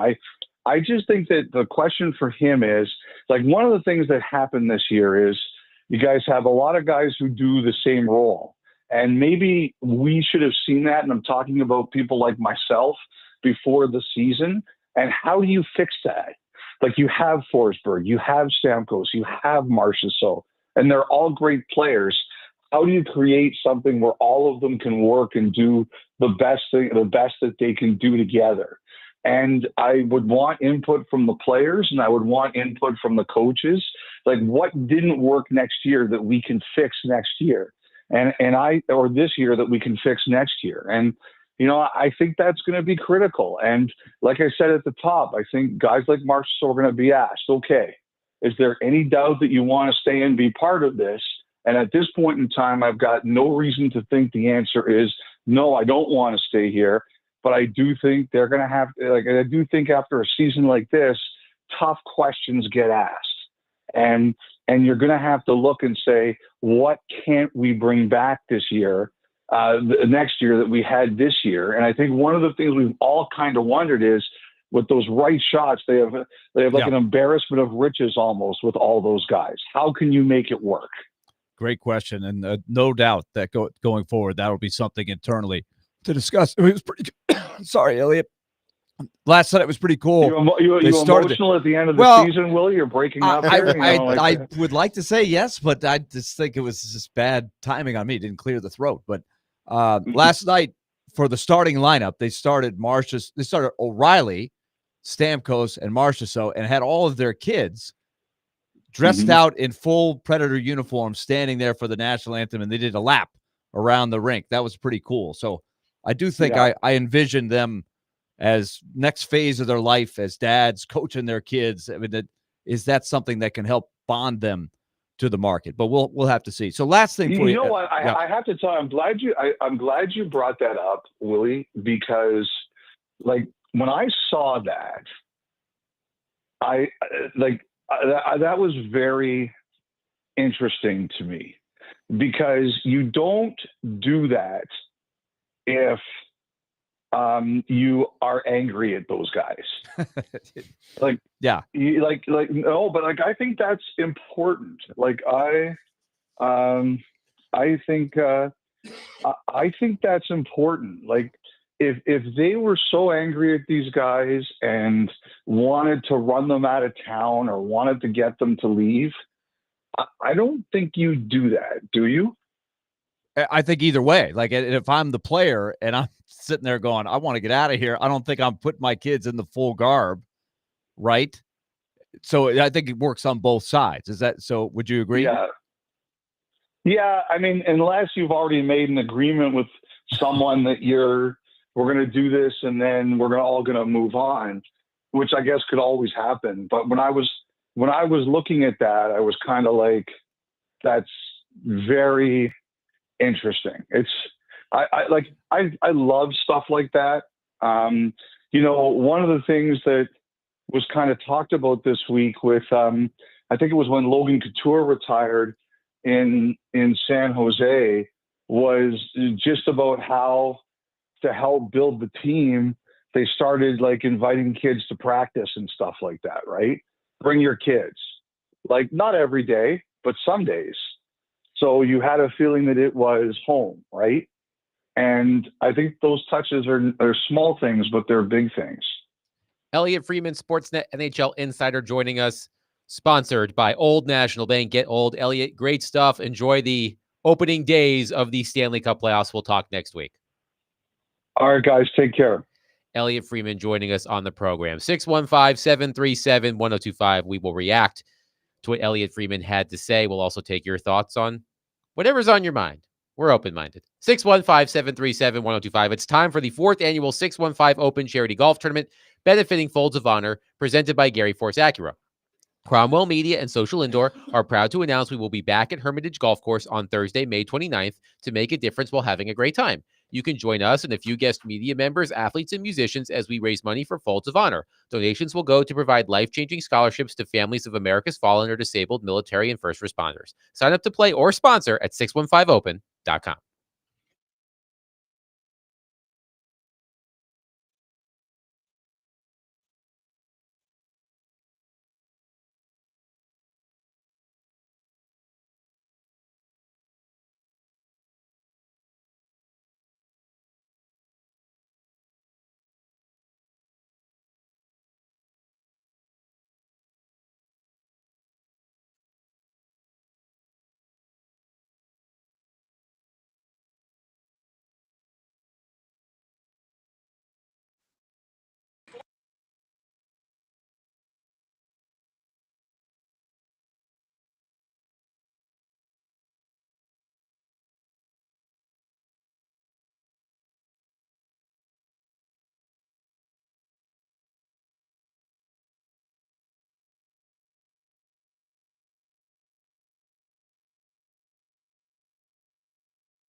D. Mace, Vingan, and Donick, 102.5, 106.3 The Game. Willie Donick, Derek Mason, Adam Vingan.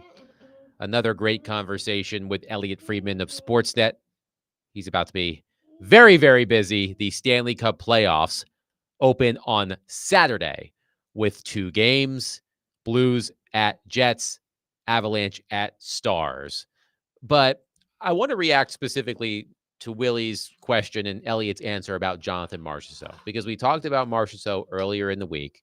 We heard Robbie Stanley on the morning show talk about, there are people in the organization who might be not particularly fond of Jonathan Marchessault. And we talked about his personality, and I thought Elliot laid it out well, talking about Marchessault as a player who was given nothing, an undrafted player who broke in with the Tampa Bay Lightning, got an opportunity with the Florida Panthers. He has his breakout season. He's immediately shipped to Vegas in the expansion draft, and he becomes a fabric of that community, one of the greatest Golden Knights players in their short history. And I think your point with Elliot was well articulated, Willie, that Predators fans did not see the Jonathan Marchessault who played such a pivotal role in the ascension of the Golden Knights franchise in his first season with the Predators. A lot of players need to play better. Don't get me wrong. And Elliot laid it out well as well. But Marchessault, I feel like he's a heartbeat of a team. He is an emotional leader. And you need those types of players, and you need those types of players to be on top of their game. And I personally would love to see the Predators find a way to draw that out of Marchessault, the player who scored 40 goals last season, the player who won playoff MVP a couple of years ago. I think that's a key part of all of this. One of the things that I think Barry Trotz has really excelled in over the course of his career, going back to the very first days of the Predators, and you will hear him refer to this a lot, D-Mace, and that is, we want to create, he said it with Jared yesterday, we want to create a family environment. Mm-hmm. That is what Nashville is about. Because I think Jared was asking about, well, Vegas is, they're glitz and glitter. They've gone all in on everything from day one. It's a unique environment. That was a very good question by Jared. They are a ruthless organization. That is the word I use to describe them. They are ruthless. They will do anything. Yes. And for the now, right? Mm-hmm. Barry Trotz and the Predators, I think, had to build slowly. It was the tortoise and the hare. David Poyle used to use that in the early years. They couldn't build it overnight. And so they wanted to build an environment where it felt like a family. Barry Trotz, I think, even when he's gone to different places, we talked recently to him about Alex Ovechkin as he broke the record. Alex Ovechkin, when Barry Trotz went and joined that organization, was a player with the reputation of great individual player, but can he win? Can he be part of a team that wins? And that was a project that Barry Trotz took, not only on the ice, but off the ice. He wanted to build a relationship. And I think he is going to take a challenge of a guy like Marchessault and say, how do I get this guy and other guys on the team, as they're here more, to feel like this is their spot? This is where their roots are. This is the family. So I would not discount something little like having their sons out there on the ice before the game. I wouldn't be surprised if that was a Barry Trotz part of that discussion. Say, yeah, let's do that. I don't know if that was the players going to the organization or something otherwise. But either way, I think that's the kind of thing. Now, let's get to Andrew Burnett's part of this, right? If he's back, that's where I think, does he have that same ability that Barry Trotz does to connect as a human? You hear anybody talk about Barry Trotz, it's not, hey, Barry Trotz is a brilliant tactician or a brilliant X's and O's guy. He's good at that. Mm-hmm. But the first thing they always say about Barry Trotz, the coach, is we admire that Barry Trotz, yeah, he can be really hard on you, but he cares about you as a person. He wants your family to be happy because he thinks if you're happy and your family's happy, you will play better, the team will be connected, and the team will play better. So I think that is a project that didn't go well this year, but it is something that you don't give up on. And that's where I think a guy like Marshall, so like you said, Adam, is so emotional. If there's a buy-in and a belief, and it didn't happen, the connection wasn't there this year. But if you can build that connection, you'll probably see a better player. Bob is in Antioch on our phone line, driven by Wilson, CountyHunter.com. Bob, quickly, thank you for calling. Go ahead. Good afternoon, guys. Where do you see Blankenberg in the future of the defense? Do you see him as I think he's a solid third-line defenseman. Do you think they're looking at him there if they get it like they wanted, or do you think he could possibly be a second pair? I'd listen off there. Thanks, Bob. Willie? It's a good question. Nick Blankenberg is the ultimate underdog, right? He's been a guy. He's been nominated for the Bill Masterton Trophy for perseverance, etc. He's always been told, "Oh, you're too small, Nick." Nice, good effort, but I don't think you can make it here. And he was like, "No, I'm going to make it here." Like he walked on at your favorite school, University of Michigan, kind of an unknown guy, and ended up having a great college career. And then same thing happened in the NHL. Probably too small to play. And here he is, right? He was. Did you have? I can honestly tell you, I didn't know Nick Blankenberg was there at the beginning of training camp, right? And then I was like, Blankenberg, where did we get him? I was like, oh yeah, he played a little bit in Columbus. Next thing you know, he's one of their better defensemen this year. But I think, as the caller pointed out, if you're penciling him in as your top defense pair, you're probably asking a little too much of him. But I think, to his credit, he played well with Brady Shea. So what options are out there to upgrade the defense? You just mentioned Adam Neil Pionk, one of the guys that might have been a premier free agent on the market is no longer on the market. So I don't think ideally Nick Blankenberg is a top 4 defenseman on a winning team, but you may not have a better option. 615-737-1025. Coming up next, Jared Stillman will join us as we transition into Stillman and Company. Jared, an insightful interview with Barry Trotz yesterday. We'll talk to him about that and more. Coming up next, Willie Darnick, Derek Mason, Adam Vingan, 1025-1063, The Game.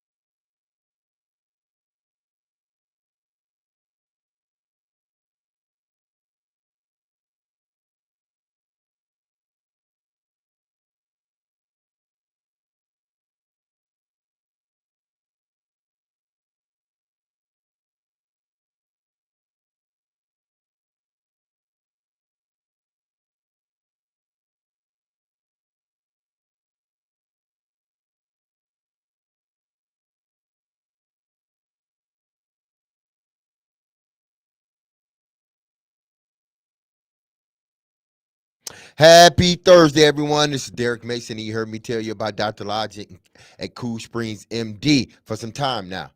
If you have set out to lose weight, chances are it's not your first time setting some type of goal to shed some extra pounds only to face disappointment. But I got some solutions, because at Cool Springs MD, Dr. Lodge and his team understands the frustration of this cycle, and that is why they offer a different approach to weight loss. Their comprehensive weight loss program is led by Dr. Jeffrey Lodge and addresses the root cause of weight gain. With tailored nutrition, exercise, blood test supplements, and more, they will customize a program specific to you and you only. So connect with Dr. Lodge at CoolSpringsMD.com today to schedule your appointment for a personalized weight loss plan just for you. That's Cool Springs MD, where your weight loss journey becomes a success story.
D. Mace Finken and Donick, 102.5, 106.3 The Game. Willie Donick, Derek Mason, Adam Vingan here with you. Stillman and Company coming up next. But before Stillman and Company, we transition to Stillman and Company. So we bring in the aforementioned Jared Stillman. Jared, we played a couple of cuts from your interview with Barry Trotz yesterday. Another insightful interview with the Predators GM. What was the most revealing response that he gave you yesterday? I thought the most revealing response was I gave him my theory about how I think he's going to be loyal to the coach. And it sounds like he kind of picked up and ran that right along. And then I asked him afterwards, so are you going to say he's coming back? I did not plan to ask Barry Trotz if the coach was coming back. I figured I'd give him my theory that the Predators are a more loyal organization to coaches traditionally than other NHL organizations are. And that because of that, and because Barry Trotz is a former coach, I figured that he will be loyal to Andrew Brunette. He will keep Andrew Brunette. So I gave him my theory. And when I gave him my theory, he didn't shoot it down or say, well, that's why you're on the radio. He kind of ran with it a little bit to the point that I heard so much that I thought, yeah, he's definitely keeping the coach. So then I asked him, I said, so can you say right now that he's coming back as coach? And Barry Trotz's like, well, hold on now. You know, I want to kind of talk to the players and do all the exit meetings and talk to everybody before we make any decisions. But it feels like, again, my big takeaway from the conversation with Barry Trotz yesterday was they're probably going to run most of it back from this past year and hope for a different result. And whether or not that's a good idea, that's their business. But it feels like, again, expect to see the same guys this year or next year that you saw last year. Expect to see the same coach behind the bench, the same goalie in net. There will be some changes here and there. And it's not, third pair defenseman changes. They'll probably go get a right shot to play with Roman Josi on the top pair. And they'll, try to go and they'll add in, a Michael Misa or whatever as a second line center. But I mean, expect pretty much the same crew next year and they'll hope for a different outcome. I know that if it were up to you, you would make a move off of Andrew Brunette because something does have to change. But the question that we were discussing at the beginning of the show is if you're Barry Trotz and you're making the decision to bring back Andrew Brunette, if you were Barry Trotz, how would you attempt to explain that? Because you will have to sell that to your disgruntled fans whose team is missing the playoffs for the second time in 3 years. So if you were Barry Trotz, and you announced that Andrew Brunette was coming back, and then we're asked why, how would you sell it? Did we not hear that yesterday in the interview? He thinks Andrew Brunette is a good young coach. He thinks that he's given him a bad hand this past season. He thinks that he probably overestimated, how seamless a transition for older veteran players was going to be into a new organization, a new culture, a new everything else. I mean, I think that he's really laid out for us the reasons that he's going to keep Andrew Brunette. He thinks Andrew Brunette is part of the solution and not part of the problem. And what did Barry say yesterday on the program? He says, everybody's got to share in the blame. Me, the coach, the players. I think that's what he's going to say. I think what's going to happen is they're going to have a press conference next week. They're going to do their exit meetings, and then they're going to hold a press conference next week. It's going to be Brunette and Trotz. And Barry Trotz will get up there and take the blame for this past season and say that Andrew Brunette is part of the solution as a good young coach who has been nominated for the Jack Adams Award multiple times, that went to the playoffs last year, and that he still believes in Andrew Brunette, and that he believes that this team, just got off to a bad start and they were chasing the whole season, and that next year will be different. That is my assumption of what he will say and how he will sell this. Do you think he's approaching this a little bit different than how he approached Hines? Because he said some of the same things with John Hines as well. But the difference is he didn't go and get John Hines. John Hines was already there. He went and got Coach Bruno. And not only did he get him, he went and got these players so he can coach them. So do you think he's approaching it a little bit different, knowing that he had more of a hand in all of this than he did the last coach? I think your question's pretty loaded. I do think that it's different because this is the guy that he hired, that he believes in. But at the same time, this is just how I feel about Barry Trotz, and I don't know if you guys feel any different. If Barry Trotz didn't think Andrew Brunette could do the job, he would fire him. I don't think this is I hired him, and so I want to look good, even though it didn't work out, and it's probably not going to work out going forward. I don't want to look bad, so I'm going to keep the coach on just to make myself look bad. I just don't see Barry Trotz being that kind of guy. I don't think he was that as a coach, and I certainly don't think he's that as a general manager. So to answer your question, yes, I think he is going to give more leeway to Burnett, who he hired, than he did to Hines, whom he did not. But I don't think that the true motive inside of Barry It's just is to keep him because I hired him. right. I don't think Barry Trotz is worried about how it looks. Jared, I want to commend you for the weekly interviews. I got good insight. Our broadcast got good insight because of your interaction with Barry Trotz, and I like the interaction you guys had at the very end where you said, look, I didn't throw you fastballs down the middle every time you were in here, so this was not an easy year. So what was your takeaway with how he handled your weekly sessions? Because it was obviously a challenging year for everybody in that organization. And you know, he kept going to the post every week with you. So, you know, what's your takeaway from the season with him and that part of it? Last year, the weekly interviews were fun. Like, I liked Barry Trotz, and I thought that he was incredibly insightful, and then the team got good, and, like, it was fun to sit there at the trade deadline and talk about a team that was winning a bunch of games and, you know, all these extra draft picks and all this cap space and everything else. Like, that was a fun year. This year was obviously the exact opposite. You know, the second weekly interview we did with Barry Trotz after the team started off 0-5, and that was a very uncomfortable conversation where it's like, you know, the stats say nobody ever makes the playoffs after 0-5, and you brought in all these guys and it looks terrible. And where's the coach in all of this? You know, I felt I kind of braced myself before that conversation of this is going to be uncomfortable. And over the year and a half that we had Trotz on the air, I hadn't had a lot of uncomfortable conversations with him, but I knew this was going to be uncomfortable. And when, at least for me as an interviewer, especially because it's the one-on-one interviews as opposed to like a group setting, like how you guys interview people with 3 people. You know, sometimes I do sit there and say, okay, I'm going to have to hold somebody accountable today. And it's not going to be fun, but it's going to be, you know, and in that interview, and I think this would be how I would describe the course of the season. It went from, it's my job to hold him accountable to, I think I'm playing this guy's therapist right now. Like, instead of, you know, well, hold on, Barry, like, let's not make excuses here. Let's not do this. Let's not do that.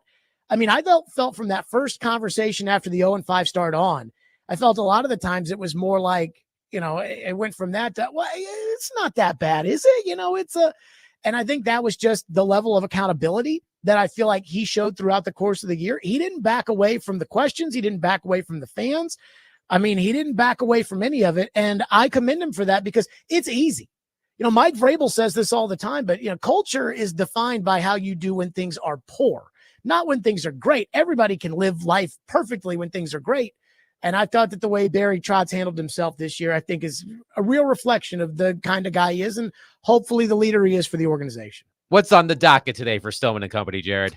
So we will start with our conversation with Barry Trotz and where the Predators go from here. And I got to tell you, it makes me a little nervous. We'll get to that next. You're always nervous. Exactly. You're always concerned. That is your default setting. Nervous, concerned, skeptical. I'm worried. Exactly. Skeptical. When Jared is happy, that's when you know something is wrong, probably. But that'll do it for us. Stillman and Company is coming up next. As we continue the conversation following the end of the Predator season. We will be back tomorrow at 11 o'clock. Jared, take it away. Be love, love on your people, and peace. Be love on your people. Have a safe, blessed, wonderful Thursday. Now you can say it, Jared. Peace. Peace.